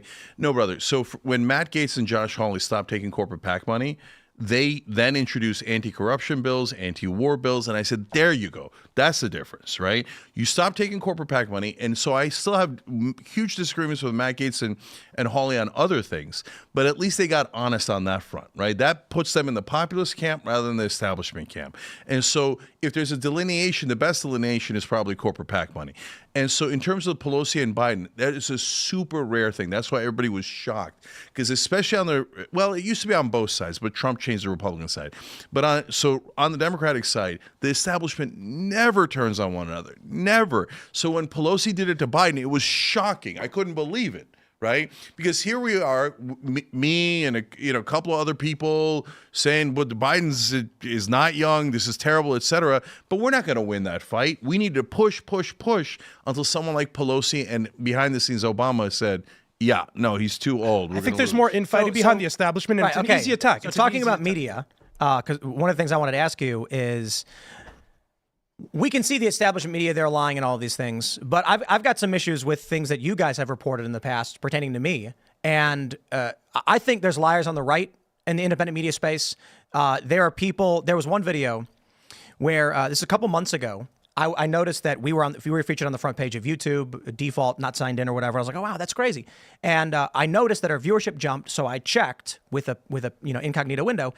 I also noticed a different video where someone took 2 clips of you and me, totally different videos. You on your show talking about something unrelated to me on my show talking about something unrelated to you, but edit it to make it seem like we were debating. It had 40,000 views. And I had never seen that before, probably because I don't really browse these kinds of videos. But the comments were people being like, oh, wow, Cenk got him. Oh, Tim snapped back. And I'm like, wow, they made a fake debate between us. And so certainly I think there's a lot of fake news going all around. But I was going to first ask about, Anna Kasparian. She was saying that after she got assaulted by this homeless guy, she's not only was she called racist, but she saw these other progressive channels were making things up about her and lying about her. And that was like a wake-up call. So my response was, yes, this is what we see from the larger left space. An example I have from you guys, and it's not the biggest news story in the world or anything, but just one example off the top of my head, is that there were 5 different studies that came out that said conservatives are more attractive than liberals on average. And you guys did, I think, 3 different videos about me. And in it, in one with Nando Villa, who I know, and Anna, who I know, they insulted me, called me ugly, said I was wrong. Having nothing to do with news, this is what I get from progressive media when I was 100% dispassionate and correct. My point was, we had a study that came out as a story from like the Washington Post that said conservatives tend to be more attractive. And I said, this is why you'll tend to see conservatives being fiercely independent and meritocratic. Because people who are more attractive go through life, it's easier. Everybody wants to give them things. And then they say, hey, I lifted myself up by my bootstraps. Why can't everybody else? Liberals, who tend to be less attractive, say it's hard to live without support groups, and they band together. That's actually what multiple studies have found. The response I got from you guys was 3 different segments where I was called ugly, stupid, gross, crooked teeth, putting up ugly pictures of me. And so my question to you is why? And like, how is that any better from the corporate press? So there's 2 things there. So number one, look, Tim, we went through this last time I was on the show too. So, brother, I don't agree with your interpretation, and I think that it's kind of self-serving to say our side is more attractive. And I know that you think I'm not saying my side. It's not my side. I'm not a conservative. I know. But I didn't make this up. This is numerous studies. No, I got you. Look, there's 8 different ways to frame an article. There's 8 different ways to frame a study. So you got to be careful about what the study. So look, we disagree on that. But did we go too far in having laughs, et cetera, about, the attractive, et cetera? Yeah, we probably did. Okay. And so, but back then we were more in trench warfare, right? And so back then, and the reason why a lot of the right wing has a completely skewed version of me is because people take clips usually out of context, or you're doing a big long segment and they'll take a 5-second clip, a 30-second clip, a 15-second clip, etc. And that's all the other side ever sees. So we see all of your whatever is the right-wing points of view, right? We don't see any of the left-wing stuff. We don't see any of the independent stuff because that didn't make the news, right? So for me, same thing for right-wing media. They will show you stuff that they think is outrageous, but they're not going to show you all the times that I said, it's probably from the Wuhan lab, Biden is too old, whatever, all those things, right? So that's why we started getting a crazy skewed view of all of us, of each other, right? So part of what Anna and I are doing now is we're trying to break down those walls, right? And so you're here. That's why I'm here. That's why I was here last time. That's why I'm going on Patrick Bet David again. That's why I'm going on Drinking Bros. And and these are all over the place. Like Lex Friedman, what's his politics? Nobody even knows. Yeah, right. Right? And I don't really care. I just care about the conversation. I went on Chris Williamson's show. I'm not sure what his politics are, right? Yeah, same. I don't know. Yeah, and so I went on trigonometry. So what? Let's have a conversation. Because part of the reason why we were making fun of each other and insulting each other and doing all this stuff is because we were so separated. We stopped thinking of each other as fellow citizens, fellow Americans. And so for the left, I'm trying to break that down. And guys, let's hear them out. Are they actually anti-war? Before you make up your mind, are they actually anti-corruption? Blah, blah, blah, blah, blah, blah. I got you, brother. But let's take, look, the labor secretary. There's no reason not to like the labor secretary. The Teamsters helped to pick the labor secretary. So take the goddamn win. Take the win, right? So if they really want to cut the Pentagon, great. Are you kidding me? We've been dying to cut the Pentagon. Are you now going to say that you don't want to cut the Pentagon to spite Trump? That's crazy, right? So we're trying to break down the walls and have these conversations. To that point, that's something that we actually have, or at least I have, and I've heard Tim mention as well, that we try to do or want to see happen, because I believe that the craziness that has come from the left is from the extreme left and not from the normal kind of moderate left. And there was a time in the United States where people on the left, or people that were left-leaning and people that were right-leaning, could, go to barbecues together and hang out together and do normal things that weren't political without trying to kill each other, or without actually, hating each other. And I think that that kind of stuff starts by coming back to the fact that we're all Americans. We all want what's best for the country, or at least that's the common ground we should be able to find. And if you can talk to people that actually do want what's best for the country, best for the people of America, then you can actually start to have a more civil political discourse in the country. And it's something, again, I've talked about this a bunch of times, and it's something that's in my opinion necessary, because as much as everyone talks about the meme of civil war, I've talked about we need an off-ramp, and the off-ramp is being able to talk to people without getting at other people's throats. And that's something that me and Tim have talked about a bunch. think you being here, it's a major win. Absolutely. I respect and appreciate your response on things. I'm sure I've got videos as well. Everybody does. I don't think I'm a saint, but when we can have these conversations, we can pull up stories, we can discuss them, we can disagree on what they mean, like the Trump Constitution thing. You say, "Oh, you're crazy, you're wrong." But we're here, and that's right. That's massive, and I think that's going to. I'm really optimistic moving forward. I'm glad you are too. So let me say a couple of things about it. First, I was guilty of it, no question. I remember writing after 2020. I'm like, I don't want to know any Trump voters. I don't want to associate with Trump voters. I got no interest in it. Okay, and so. But what I've seen is that, first of all, the Trump base changed. I'm the only one on the left saying that. And I'm so curious to see if I'm right or wrong, because your only time is going to tell, when Trump does something the base doesn't like, is he tested, et cetera, right? But more importantly, when I started seeing, exactly to your point about the Civil War, I not only did a big percentage of the right wing want to separate, like Marjorie Taylor Greene was saying, but then in the polls I started seeing, wait a minute, a huge percentage of Democrats want to separate. Yeah. And so not as much as Republicans at that time. Republicans had lost, right, in 2020. So of course they wanted it more, but it was a big number for the Democrats. Oh, maybe we separate out the coast, and and we'll leave the rest of them to die, or whatever, right? Or live in squalor, all this stuff. I'm like, what do you? Wait. No, I hate this, because we're supposed to be America. It's United States of America, right? And so with that division was good. Now it's gotten to like a cancerous state where Joy Reid is saying, don't talk to family at Thanksgiving, right? That's crazy. And that's crazy. So some of my family members, some of my best friends are right wing, right? And we do what we kind of are doing on this show. I go, you're crazy. He goes, you're crazy. And then we go have a beer, right? That's really good that you can do that. I mean, it was like a few days after the election before my mom would return my text. Yeah. No, I'm sorry to hear that. I know. Yeah, we can't do that, man. We've got to talk to each other. Otherwise, we might not know when we agree. Well, maybe you can reach out to Crystal Ball and ask her to apologize, because I saw that clip from earlier where she lied about me, or maybe she was just wrong and she didn't fact check what she was saying. But I get sent this clip where you were on her show and she said, I was told to push Russian propaganda or some other nonsense like that. It was a complete fabrication, not true. You were even on that show, which is totally independent. No one told us to host you on the Culture War podcast. It was a show that got licensed out. And then I think this is another, so we have the clip here. I mean, it's just Crystal Ball saying, I'm blackpilled because, Tim Pool took shady money and was told to push propaganda or whatever, which is completely fake, just not real. And so maybe there's an opportunity for, I asked her for a retraction and apology. I don't know what else I'm supposed to do. It's not true. And maybe there's, you can reach out to her and tell her, you're not going to say, hey, Tim Pool hit you up? No. Tim, I mean, look. So how do we fix problems like this? Okay, but Tim, you're going to make me ask you a question. Okay, but if that's not what happened, what happened?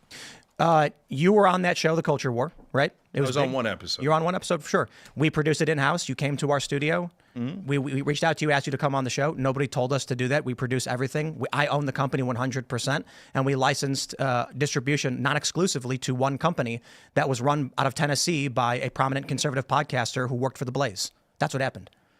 After but- the fact, if she got money from anywhere else, I have nothing to do with that.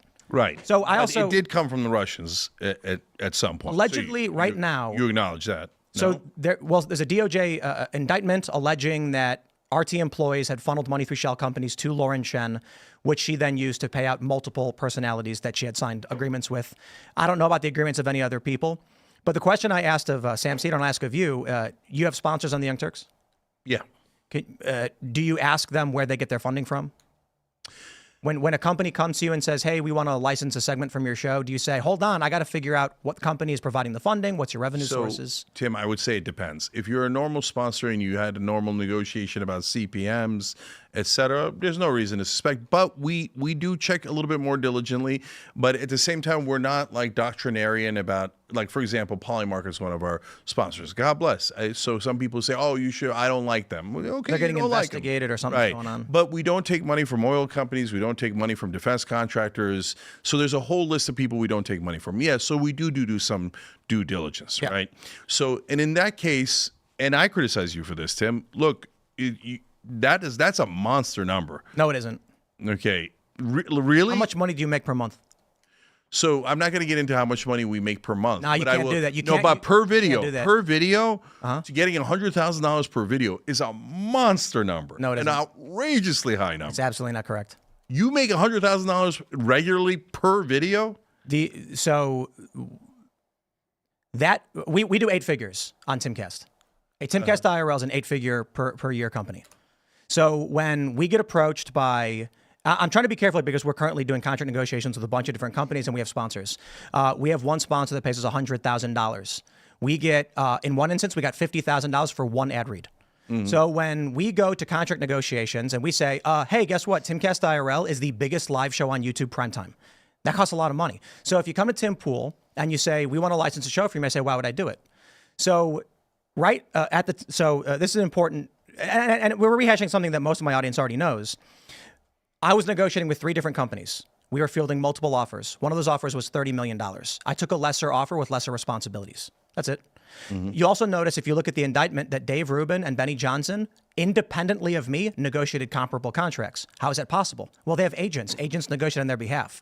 When you look at Call Her Daddy selling for $100 million, Joe Rogan for selling for $250 million, Travis Kelce selling for $100 million. Are those crazy numbers in the podcast industry?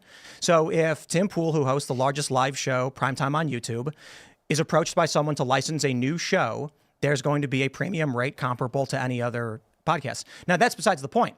Whether or not I negotiate something or not, all of it goes through lawyers. I own the production company outright. For Crystal Ball to then fabricate this, or maybe she just doesn't know what she's talking about, that I was told to do things, it's an absurdity. It's not correct. My point ultimately in bringing it up is when she propagates this disinformation, which seeks to discredit me and this show, it's just not true. We did a license agreement with a company. I mean, look, someone from The Blaze comes to us and says, hey, we got a VC. I ask who it is. They say, here's the guy. The indictment even mentioned they staged a fake phone call with me and the VC because we did our due diligence, sent it to the lawyers. The lawyers did their research. We then conferred with other people. We had negotiations. To then claim that we did something untoward or we are part of some manipulative thing, it's discrediting the space, and it's bad for independent media. So, Tim, the maybe the difference in how we perceive it is because left-wing and right-wing media is not comparable in terms of money. Call Okay. Her Daddy? Is that she has a Kamala Harris? Podcast is different. Podcast is different because what people were doing was trying to establish market position. Rachel Maddow got $25 million in her new contract negotiations. Oh, it's absurd. She gets 38,000 views in the key demo. I'm Apple's- sorry, MSNBC does. Apples to apples, right? So podcasts are different. Cable news is different. But on online media, the left wing has none of the revenue you guys have. We just have normal ads. We just have normal subscribers. We're the biggest, and I've asked everyone else. Nobody gets 50,000, 100,000 a video.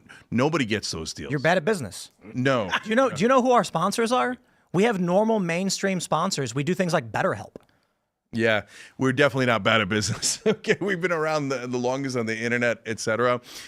I wish there was sponsors that gave that to left wing. But hey, and if there's any sponsors watching, we've got a gigantic show. Okay, give us $100,000 a pop. We'd love to take it. What's your net? Okay. Do you do your own ad sales internally?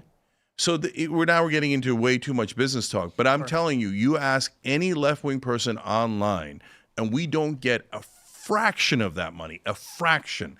So there's a ton of, look, now let me, not talking about you, not talking about any particular creator, zoom out.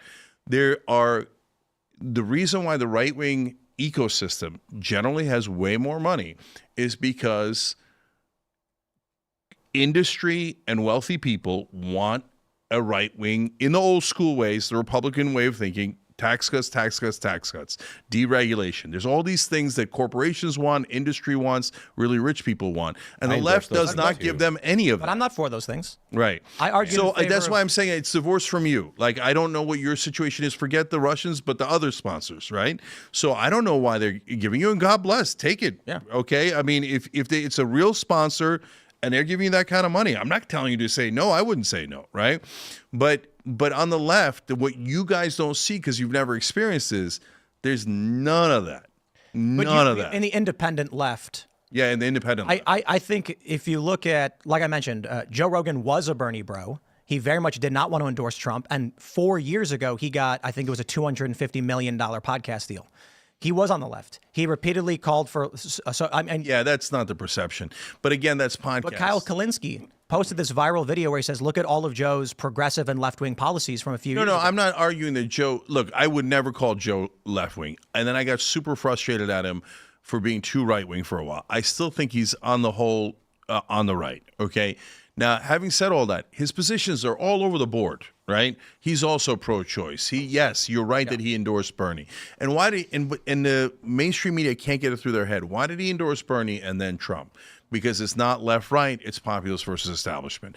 Rogan is a true populist, right? Yeah, I agree. And I might disagree with him on a bunch of issues, and I do, right? And sometimes I'll get angry about those issues. I don't know if he does or not. That's okay. We're all different people, right? But we're on the same populist side. So in his case, the reason why the numbers are huge is because there was a competition in the podcast market, Spotify, Sirius, and others, where they were trying to establish market position. And when they do that, just like Amazon did in the beginning, you lose money in the beginning, and then you make a lot more once you've established market position. So that was the theory as to why they were paying giant numbers for podcasts that they couldn't recoup.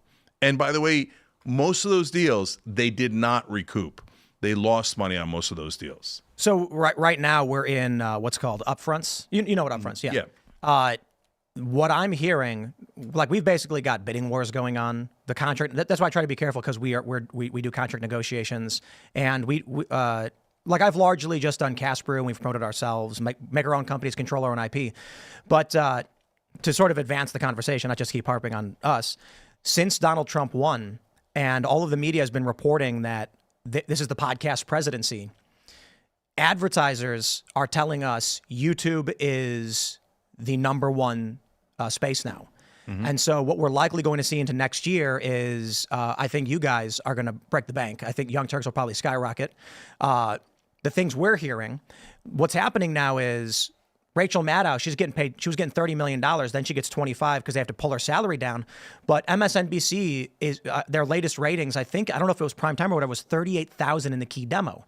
You could make a video of you just gardening and get more views than that in the key demo. Yeah, that's a bad. And their video ratings for us. keep dropping. I know, Yeah. and the ratings keep going down. Keep going down, yeah. So the advertisers first were going to podcasts like Apple, Spotify, and they're like, audio podcast listeners are deeply engaged, so there's a premium on the CPMs, like how much they're going to pay per 1,000 viewers.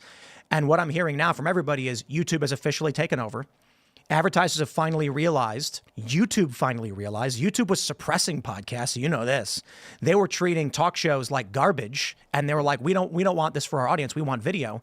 Now they're realizing this shaped the presidency. This is shaping politics. All the big companies are now saying, we want those premium spots. This is great news for all of the populists, independent media. The corporate press is going to collapse under their own failures. They're desperate. And what we're going to see is, you for better or for worse, whatever people might think, Young Turks is going to be able to hire 100 new employees in the next year or two as advertisers start coming around and saying this is obviously where the space is at. And we're going to see the creation of massive networks with huge stars, with huge salaries emerging. So ask yourself, how do they pay Hannity, you know, like what does he get, like 30 to 60 million? I don't know what his salary is. Yeah, it's some huge 40. number, yeah. How do they afford that? Well, their viewership used to be in the tens of millions. Yep. Made sense. Now it's all going away, and the independent channels are going to start taking pieces of that pie as advertisers look for ways to sell products. And a lot of people change don't everything. have cable either. Like if I want to watch an MSNBC segment on my phone, I have to log in with my TV provider. Well, I don't have one. Yeah. You know, like I subscribe to YouTube stuff. I subscribe to a bunch of other stuff. I don't have any cable subscription. So let me give you a general business sense of it. So all the things you just said about the advertising space, that's where we agree most, right? So first of all, with television, they used to have 100 million subscribers. Yeah. So MSNBC, CNN, and Fox News would range from $1 to $4 per month per subscriber. So that means that we're taking in $100 to $400 million a month. Whoa. A month just from subscribers. Doesn't count advertisers. Subscribers are a bigger part of their business than advertisers were, and now their average age for all the cable news guys is around 70 years old. Like they do those shows out of a senior citizen center, okay? And yet the rest of the mainstream media is like, they're the most important. They're the most important. Like if we all had audiences that had an average age of 70, what would mainstream media say? They'd be like, they're irrelevant. They're garbage. They're just for old people. Who cares, right? Yeah. They're so biased they can't see straight. So now that they've gone from 100 million to 60 million subscribers, they just lost 40% of their main revenue source. They're reeling. So that Rachel Maddow contract was mental to give her $25 million a year for one day.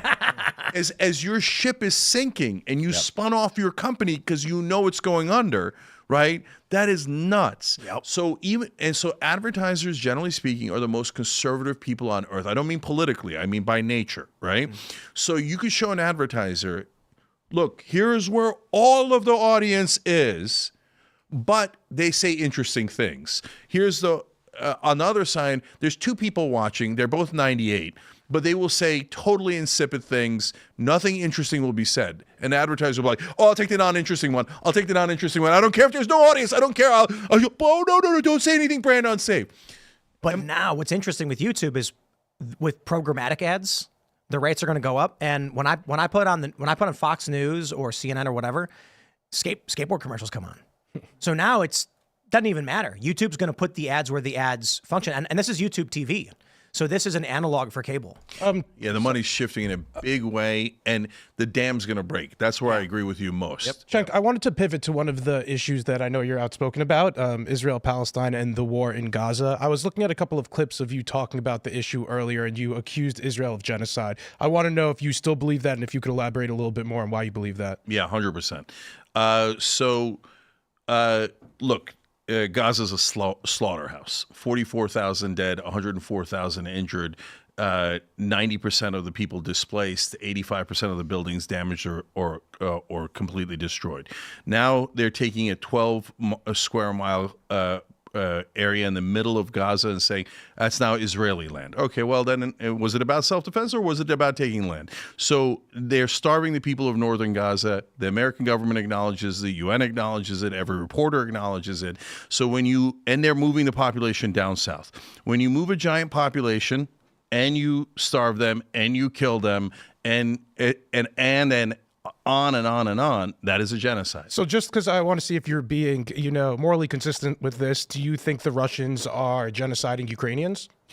So I'm 100% against the Russian invasion of Ukraine. I hate it, and that's why I believed in supporting Ukraine throughout this. Now, the problem is that the defense contractors are making so much money off of it. I can't tell what's more Ukrainians have died in the Russia-Ukraine war than Gazans in Gaza during this most current war. I'm just trying to understand. 11,000 civilians have been killed in where? Ukraine. And how many civilians were killed in Gaza?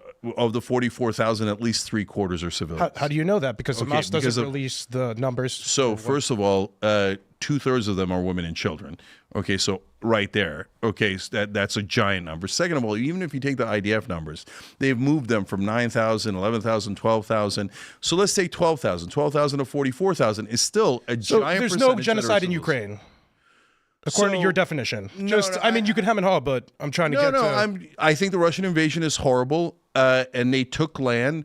If they're moving Ukrainians from one area to another, forcibly moving them, then I would say that's ethnic cleansing. Okay. Right. And now the one last follow-up. Do you also acknowledge the Armenian genocide? Yeah, absolutely.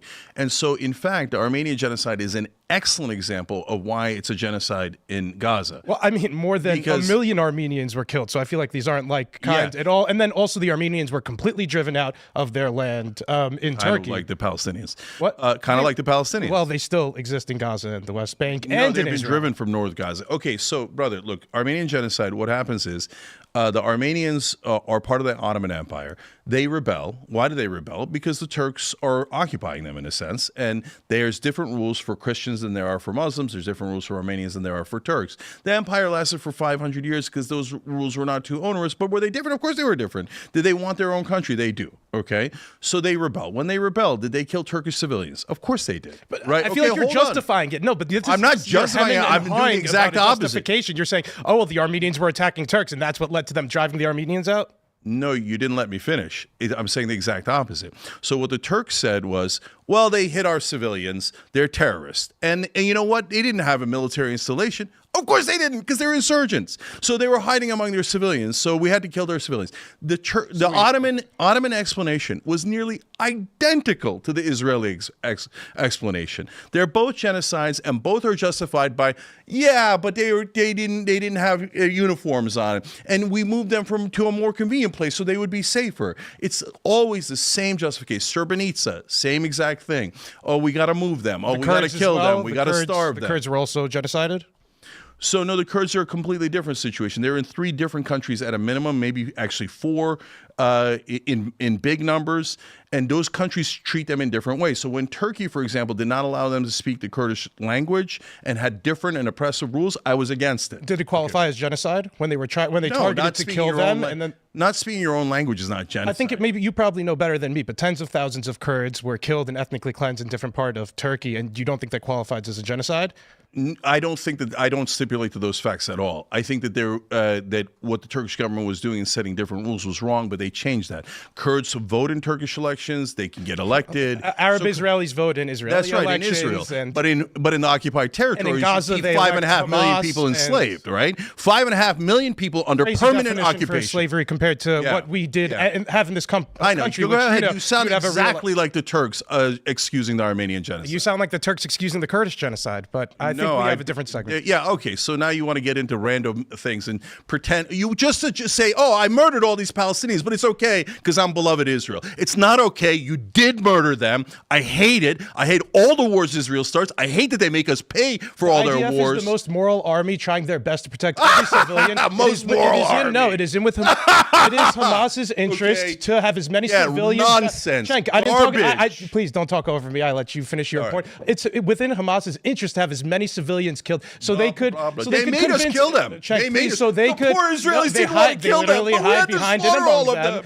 And Cenk, it's for impressionable Westerners like you and Western liberals and communists to get misled about this. Communists? What does that have to do with it? Far leftists and communists support the Palestinian cause. Hamas is right wing. I know. In the West, you're saying communists don't support Hamas? Western communists is not relevant at all. Are you insane?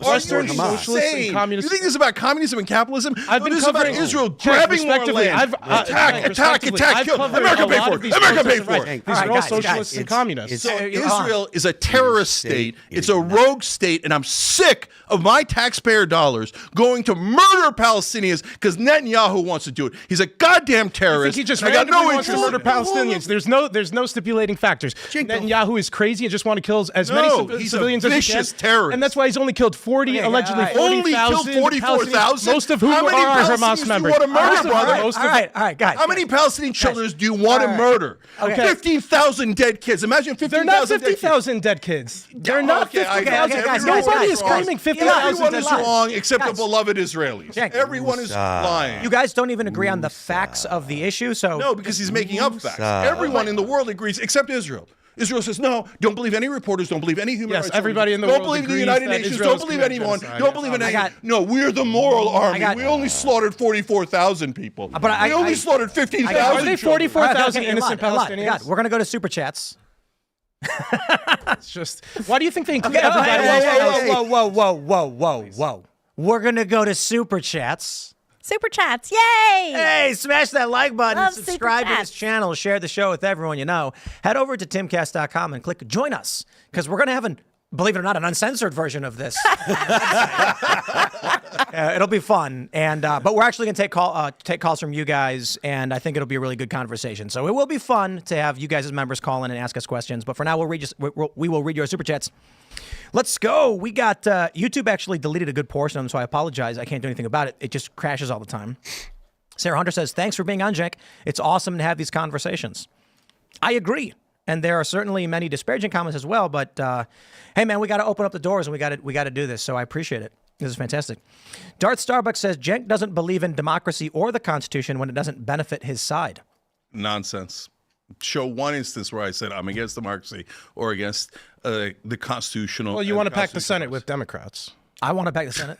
You want to pack the Senate with Democrats. You want to add 2 states that'll permanently up. No, you have to amend the You Constitution mean to do pack anything. the Supreme Court? No. He wants to add Senate First of seats. He all, wants to I'm add against states. packing the Supreme Court. I'm against it. And You're I've been for against it power against plays Toronto. from Democrats to I'm not. dominate our You political just made that process. up. If D.C. Okay, and wait, Puerto wait. Rico are added, You want to give statehood to Puerto Rico, is what you're saying? and D.C. Or is that a position you've had? So first of all, Puerto Rico has, if they want statehood and they vote for it, and we go through a normal process like we did for Alaska and Hawaii, sure, Puerto Rico and Washington D.C. Yeah. Haven't they I voted agree. for it? Hasn't Puerto Rico voted to be a state? They did finally, yes. Yeah, So yeah. now that they did, before when they didn't, Right, well, then like, if why they would don't you want wanna it, what are we impose forcing that them to for become sure? a state? No. But now they want it. They are part of America. So first so, Canada, yeah, it makes then sense. Puerto Rico. First Canada. Maybe we could do Guam as well. So, We're well, buying like how we Greenland. added Republican and Democrat. I think Hawaii and Alaska were added at the same That's time. how we ended because- up with West Virginia. I think I would agree with Cenk. Functionally, we can't look at Puerto Rico and say because of their politics, we're going to decide not to allow them statehood. D.C. I don't agree with. D.C. is supposed to be a federal jurisdiction for the purpose of being outside of state. I'm I referencing agree these with that, too, specifically but I because don't there's a have an book issue written with Puerto about Rico, this. really. There's I a know book written it's about this, and Democrats have said this is their way to get a power play by packing the Supreme Court, by adding different So states. that Guam they know makes will be sense because Guam voted more Republican than they had previously. So add both.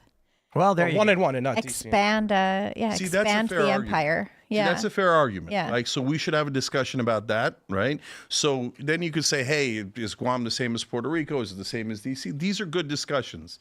So, but like, just one, like if they said, oh, let's add Guam because it's going to be Republican, but let's not add Puerto Rico. Well, that's not fair, right? But if they say, let's add Puerto Rico, but we should consider Guam. You understand why Okay, it's a that's power fair. I play, get it. right? You understand but- why Republicans Yes, of view course. it as a power play check. Okay. But let's talk about this constitutionally.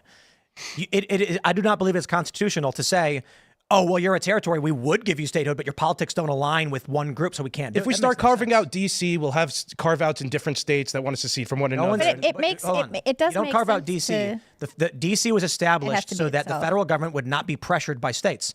When the capital was under the jurisdiction of Virginia and Maryland, the concern, or would it have been, the concern was Maryland could apply taxes and other pressures forcing the federal government, and that pissed off the other states. So they said, let's carve out this space here from this river in this little diamond shape and say that's federal jurisdiction only. So I understand we don't do statehood for the federal jurisdiction. It's federal only. But Puerto Rico is a territory of the United States with a large population. They vote for statehood. I don't think you can be like, oh no, it benefits Democrats. That's not constitutional. There's a great segment in the John Adams biography when because he's the first president that ends up in D.C. and he goes into D.C. in this carriage and it's all muddy and terrible and he's just like, I want to be in Boston. So really, it's such a cool segment because D.C. is still disgusting and swampy. We got a really What you good. do with the Constitution, you have to follow its rules. So if you want to amend it, you got to go through the amendment It's process. the whole process. Agreed. Yeah. We got a good one here. This is K-Max McDonald says, since Bernie is going to be too old in 2028, would Cenk like Alexandria Ocasio-Cortez to run in 2028? Would she be a candidate Cenk would support or any others like her? So I definitely want a populist left. So AOC, look, everybody's complicated. So she is part of the group that I started along with 3 other people who are wonderful folks. And she doesn't take corporate PAC money. She's really good on some issues, and I agree with her on anything related to the donor money and all the other things that I care about. But she she and I diverge on some of the culture war issues and some of the identity politics issues. So that's a normal disagreement within the left, but I would probably support an economic populist way more than I would support someone who's known more for, social issues on the left. Anybody come to mind? Yeah, sure. There's a lot of people who are like that. So first off, when you're talking politicians, Ro Khanna. So I like him. Yeah. Disagree, but he seems to be a good dude. Yeah. I think he's pretty honest. Yeah, he's very honest. He seems reasonable. Like he seems like he's at least willing to discuss things from a genuine position. So Ro comes on our show even when he votes against what we wanted. And then we yell at each other almost like this, okay? And then he comes back again and again. And he's willing to defend his position. We agree or disagree, right? And our audience respects the hell out of him because he's willing to come on and defend his position. But isn't this one guy who accepts a ton of corporate money too? I think he takes a lot of money from big tech. No, Ro Khanna doesn't take money from big tech. No, Ro Khanna is the first guy, if I'm not mistaken, but certainly among the first who stopped taking corporate PAC money. What you're talking about is individuals that give, and they might be executives in a Silicon Valley company because it's Silicon Valley that he represents. According to Open Secrets, he took at least $170,000 from Google. I don't know if this is from individuals. No, you're right. Yeah. Interesting how that pans out, though. Yeah.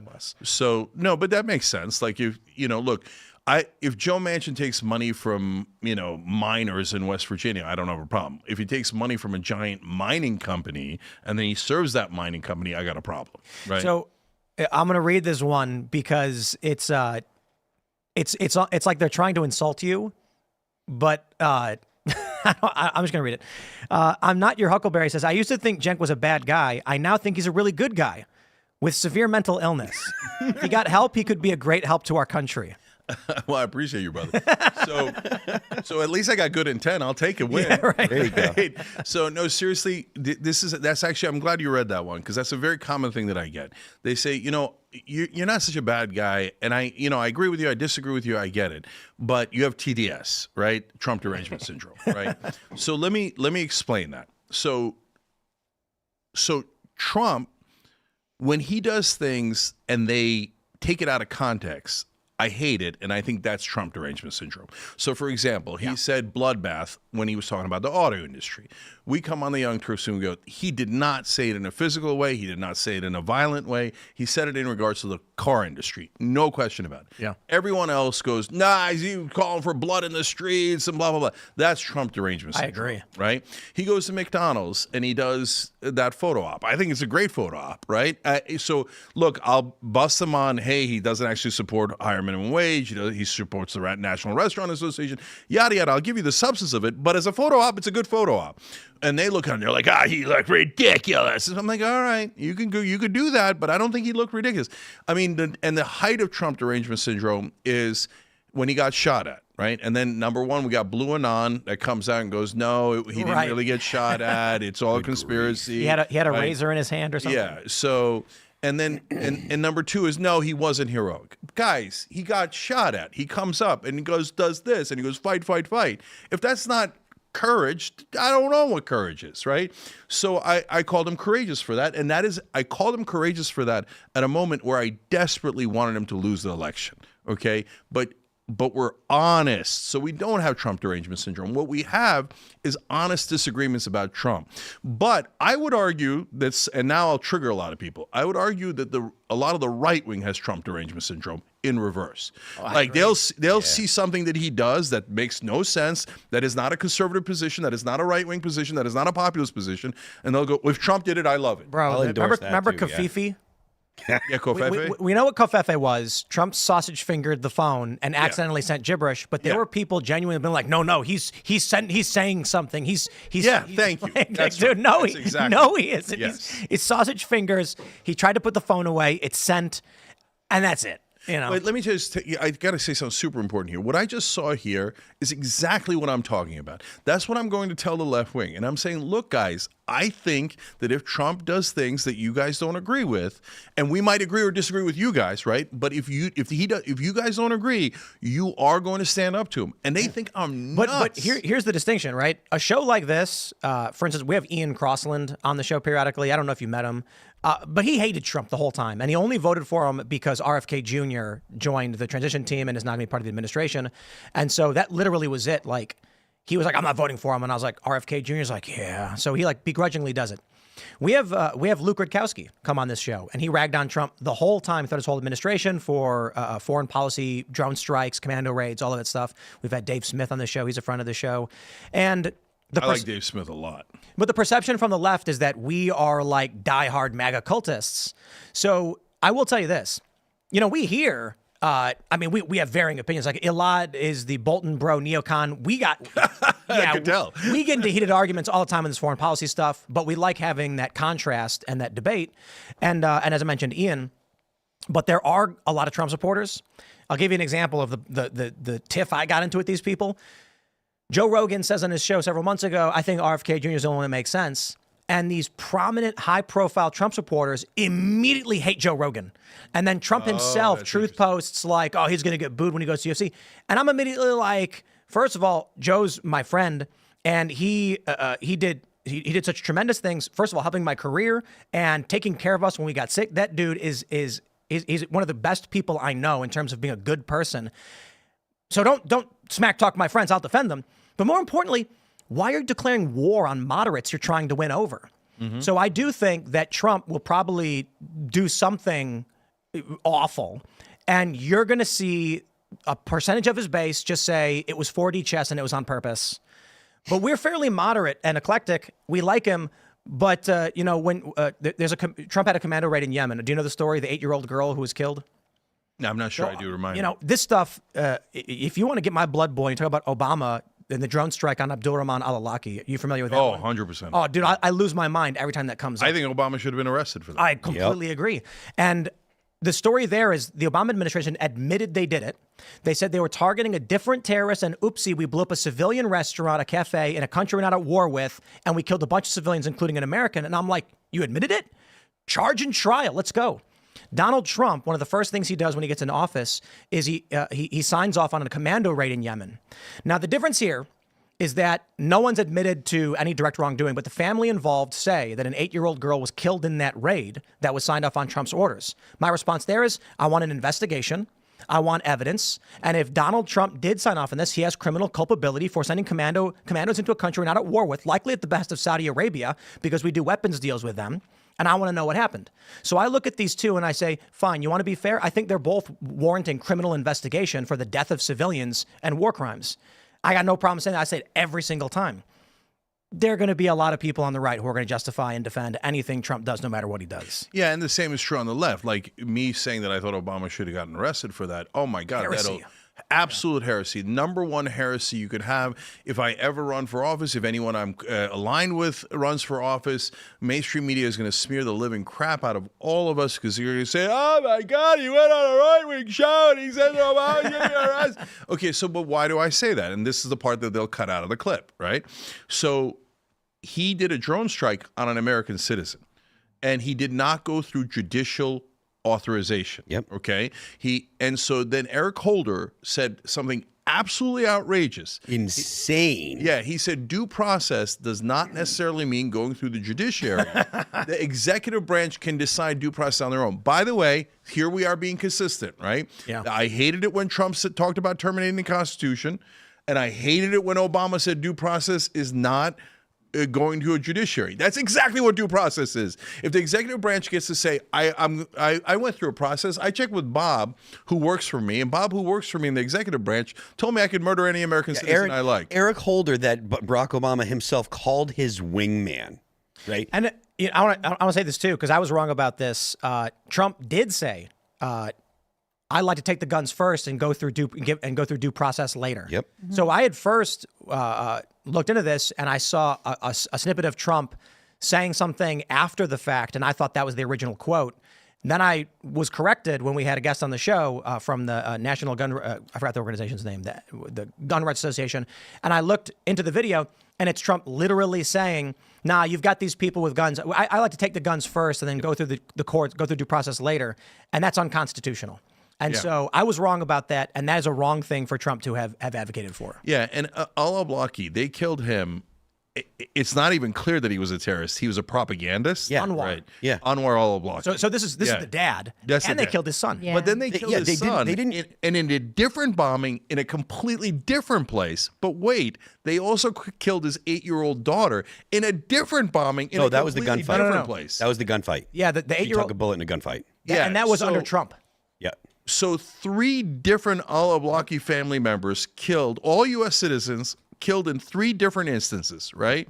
So I see what you're saying about the 8-year-old and Right, that under was when Trump came right? in. So that is all extrajudicial. That is totally unconstitutional, totally illegal, totally unacceptable. So the two things, so that his teenage son, they allegedly say that he was not the target.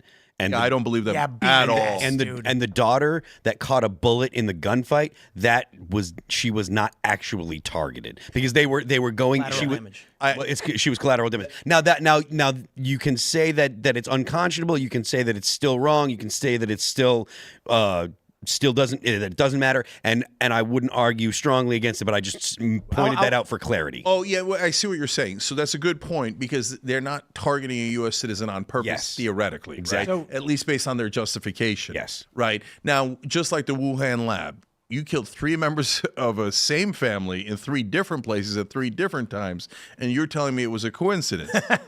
I'm telling you, my best guess, and this is just a guess, is that al-Awlaki was CIA that went rogue, and the CIA was super embarrassed about it and thought, oh, what if not only do we have to get rid of him, but what if his family members know that he was CIA and went rogue? So now that part is total speculation. I want to be clear about that, okay?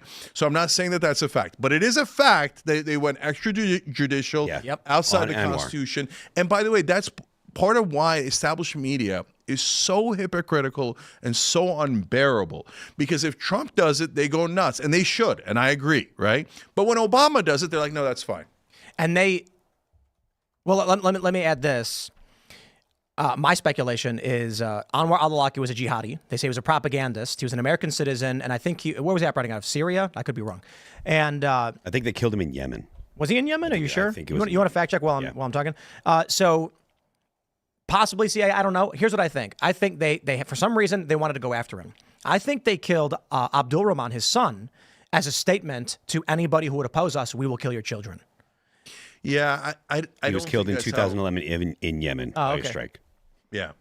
But we're not at war Yeah, with but we're Yemen. speculating on that. Right. You have speculation, I have speculation, but the important part is what we talked about earlier. You can't go outside the Constitution. You can't go outside of due process. That's crazy. And you know, just they to said give in the media said Obama's only scandal was a tan suit. That's infuriating. the fact that not only do they cover for him, but the fact that there is an extrajudicial killing that was clearly outside of the Constitution, violated American citizens' constitutional right to due process, and killed him, and the media won't even address it, and they will cover for him and say there was no scandals. It is infuriating. So back to right-wing, left-wing populist establishment. But interestingly, that same media was super happy to work with Dick Cheney in pretending that Iraq was a giant problem for us. So it wasn't that they're covering up for Republicans or Democrats. It was that they were covering up for the establishment. They were singing Dick Cheney's praises a couple months ago. yeah.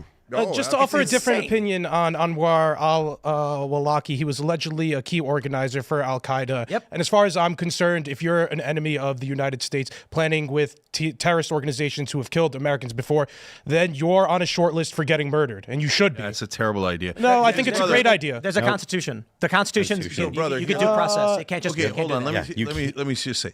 But what if they said? And remember, he's outside the country, and we never hear from him. He's not interviewed, et cetera. What if you are outside the country, and let's say a Democrat's in charge, and they go, "I think he's working with terrorists." No, do they have evidence that I'm working with They terrorist say, organizations like al-Qaeda? They say I have evidence, but I'm not going to show you. It's just they did That's like what they they do did. with al-Awlaki. Yeah. Right.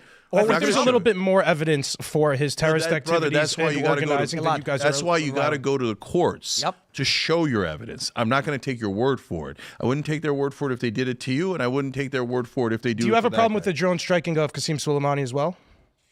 Yeah, I have a different problem with that. And what's the problem? There is you're trying to instigate a war with Iran. Why are you doing that? Qasem Soleimani is responsible for the death of American service people in the Middle East. I mean, you're going to say that Right, generically, but like, Elaad, hold on. These are two totally different things. You're talking about active combat. And there's fighting going on, and whether we agree or disagree on a political and militaristic decision, there's a lot to break down.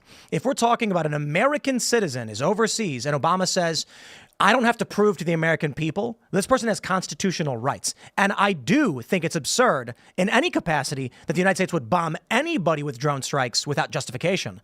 Granted, we do have a constitutional protection for American citizens that non-citizens don't have in combat areas. Suffice it to say, there's difficult realities, and that is civilians get killed in these conflicts. That's why we don't like them, because they don't deserve to die. They should not die. And the United States does a lot of drone bombing that kills a lot of people. Barack Obama, when they started killing too many civilians, and you know this, he said military-age males are now enemy combatants. Some young man carrying a bucket of water, and they blow him up, and they were like, well, military-age male. Nah, unacceptable. It creates more enemies, right, which creates more wars that we got to pay for, right? So, no. And by the way, and I'm going to trigger this fella again, but that's the Israeli strategy. Hey, they're male. Nah, they're terrorists. Hey, guys, don't kill the terrorists. It'll make more terrorists. So just succumb to whatever the terrorists want, you know? Yeah, but nobody No, said no, that. don't kill the terrorists, because then, you know, that'll make them angry, and it'll make more terrorists. Bolton bro over here. You know so when October 7th happens, don't attack, don't take out Hamas. No, Iran is terrorist, guys. Go to war with Iran. Go to war with Iran. Keep them there. All right, Make America pay Hamas trillions Iran? of No, dollars. now it's Iran. Don't you Now think it's we should Iran. get Iran back to came out of super nowhere. chats? Go back Get to back to super chats. Believe it or not, the Uncensored show's coming up in 7 minutes. All right. Here No we more go. wars for Israel. All right, let's grab this one. Wukun says, Cenk, good to see you called the BS of the Democratic Party. Would like to see more of it. Cenk, what is something that frustrates you that Democrats do too much of? Oh, a lot. So this, you know, as we talked about earlier, the insistence on unity, which is not unity, it's compliance and obedience. So that's the number one problem that Democrats have. Now, David Plouffe today enraged me because he said something right, but he said it at all the wrong times. He said, oh, you know what? Next time we should have a vigorous primary. What? That's what we Wait a said. second. That was the That's whole thing. What we said in Although, 2016, according in to Nancy 2020, Pelosi, they did have a vigorous primary after Joe Biden stepped out, and Kamala Harris was just simply the best candidate. Well, Yeah. do you like RFK Jr.? So I do as a person, right? And so I know him a tiny bit. I knew him a tiny bit before he ran. I know him since he ran. And so, and I like his environmental policies, and he doesn't get credit for two sets of policies that I absolutely loved and would rather have him be in charge of. One is housing, when he's talking about do not let the private equity firms buy residential homes. It's gonna destroy the housing market. It's already destroying the housing market. And they're going to drive the middle class into poverty, and it's not going to allow us to create wealth creation for the middle class. So I love his, if he was in charge of HUD, I'd be 100% in favor of it. Okay. Yeah. And I love his anti-corruption policy, which is let's go for an amendment through the states to get money out of politics. I love it. Okay. Unfortunately on vaccines, we don't agree. Right.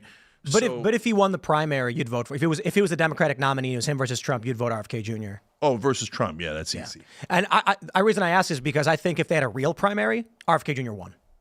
I think they. On the Democratic side, no. You don't think he'd win? The reason he wouldn't have won is, unfortunately. Look, there's good reasons to vote against RFK Jr. too, all the things that we disagree on. Okay, but on top of that, oh my God, the mainstream media controls older Democratic voters. Sure. And they would have demagogued him to, like, if they already did, but take what they did to him and multiply it by 200 if he had any chance of winning the Democratic primary. They'd never stand for it. I know it happened to me, it happened to Bernie, it happened to everyone who challenges the establishment.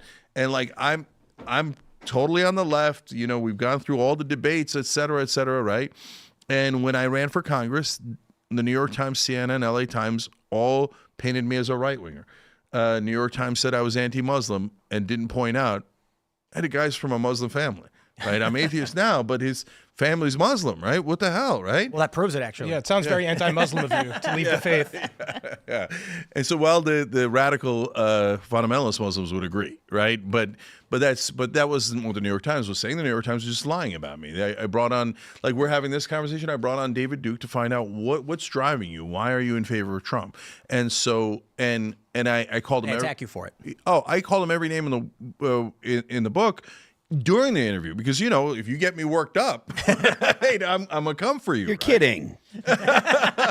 And by the way, the number one thing I called him was anti-Semitic. Why? Because whatever I asked him, he's like, the Jews are in charge. The Jews are on the bank. So he'd start naming Jewish bankers. I'd start naming Irish bankers. We did that too. We brought up all the Irish bankers. Oh, but then you usually hit him with the Jewish donors after. You're like, no, Marion Adelson is why Trump is totally loyal to Israel, right? This guy. Okay, so every donor is bad except a Jewish donor. No. Okay. All the donors are bad except for the ones who donate to left-wing causes. And everybody I don't like is a grifter. No, I would get all money out of politics, all of it. Okay, so anyways, the New York Times then says, "Oh, Cenk agreed with David Duke that he's not racist."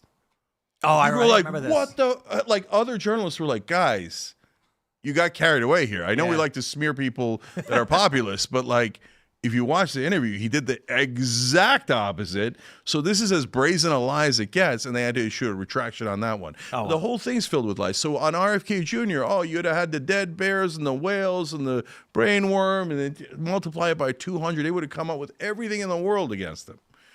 People forget that all politicians are impure and take donations and lie. I mean, they're politicians. Their entire purpose is to maintain power.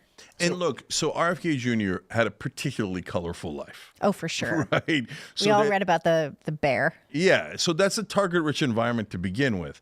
But normally what they do is needle in a haystack, right? So you got my whole, career is as a left-wing commentator, but they found one or two things they could paint me as a right-winger because the district I was running in was a Democratic district at that point. So they say, oh, look, he criticized Obama. Which, by the way, literally, again, New York Times said that.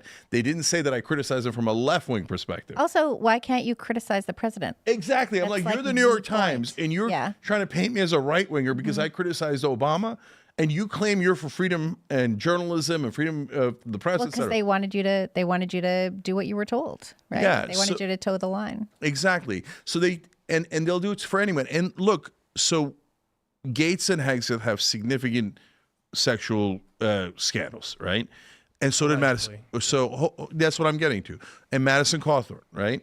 So now, but wait a minute, let's distinguish. So if Matt Gaetz is all he's doing is drugs and infidelity, I don't care at all. I don't agree with Ann Coulter. Adultery is not my business. That's their business, okay? If he crossed the line and was with a 17-year-old and you could prove it, okay, then I'm out. Okay, I don't want it, and that's too far. But wait a minute, now let's look at Madison Cawthorn. So apparently they had pictures of him dressed up in funny ways and with girls and whatever, all this stuff, but they never released it until he criticized the Republican establishment. Yep. Well, and then all of a sudden, here comes all these pictures, right? And I'm like, wait. I don't agree with Madison Cawthorn on the policies, but what do these pictures have anything to do with anything? Like, so he was at a party and he dressed up like this or that. And he was with girls. Why? Does he have to be with guys? Like, what is this? I don't understand this. Right?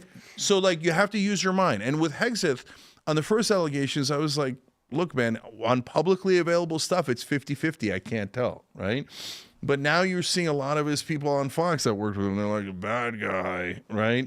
So, okay, now that tilts the scales. But my point is, every time it's sex, right? Because sex is the thing that grabs everybody's attention. I'll give you a great example from the left. Elliot Spitzer, okay? Good. I thought he was great. Sheriff of Wall Street, a friend of mine. We worked at Current TV together. And he's going after all the robber barons. He's going after all the Wall Street crooks. And all of a sudden, sex scandal, right? And in that case, there's a whole movie about it, Client Number 9 on Netflix. And where the right-wing billionaires, in that case, right, they're the Wall Street guys, et cetera, they go, yeah, we targeted him. We got a private investigator. We followed him until we found something that he did wrong. And then what did mainstream media do? Because they love corporations and they love the establishment. They were like, Elliot Spitzer guilty of sex. Sex, I say, right? And that's what they say every time. All right, we're going to go to the members-only uncensored show, so smash that like button, share the show with everyone you know. Head over to timcast.com right now, click join us. That uncensored show will be popping up in about a minute or so. You don't want to miss it, because I'm sure it'll be as fun or more than it's already been. You can follow me on X and Instagram at Timcast. Cenk, do you want to shout anything out? Yeah, check out Young Turks live, 6 to 8 p.m. every day. Check out our entire network at tyt.com. And get involved. Like, last thing I'll say is, on the website on tyt.com, we've got a populist plank.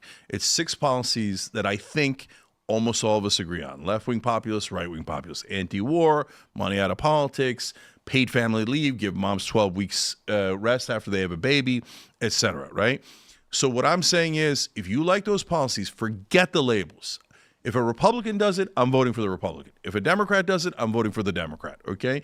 But give me the things that we want as a country that we all agree on. I'm not talking about the things we don't agree on. I'm talking about core, easy stuff that we agree on. Sign this pledge. I'm voting for whoever gives us this, and I don't give a damn about their labels. So check that out on TYT.com. Right on, Libby. I'm Libby Emmons with The Post Millennial. You could check us out every day at thepostmillennial.com, also humanevents.com. And if you want to hear from me every day, you can go to, you can subscribe to my newsletter, which is thepostmillennial.com/Libby is I think how you sign up for it. And I'm at Libby Emmons on X. Thanks for tuning in, everybody. My name is Elaad Eliyahu. You can find me on Instagram at Barely Informed with Elaad, and Twitter is at Elaad Eliyahu. Phil, what's up? I am Phil That Remains on Twix, where you can subscribe to my page. I am Phil That Remains Official on Instagram. The band is called All That Remains. You can check out 4 new videos that came out this past year: Forever Cold, Let You Go, No Tomorrow, and Divine. You can check them out on YouTube, Amazon Music, Apple Music, Spotify, Pandora, and Deezer. And don't forget, the left lane is for crime. We will see you all over at timcast.com in about 1 minute. Don't miss it. We'll see you there. Thanks for hanging out.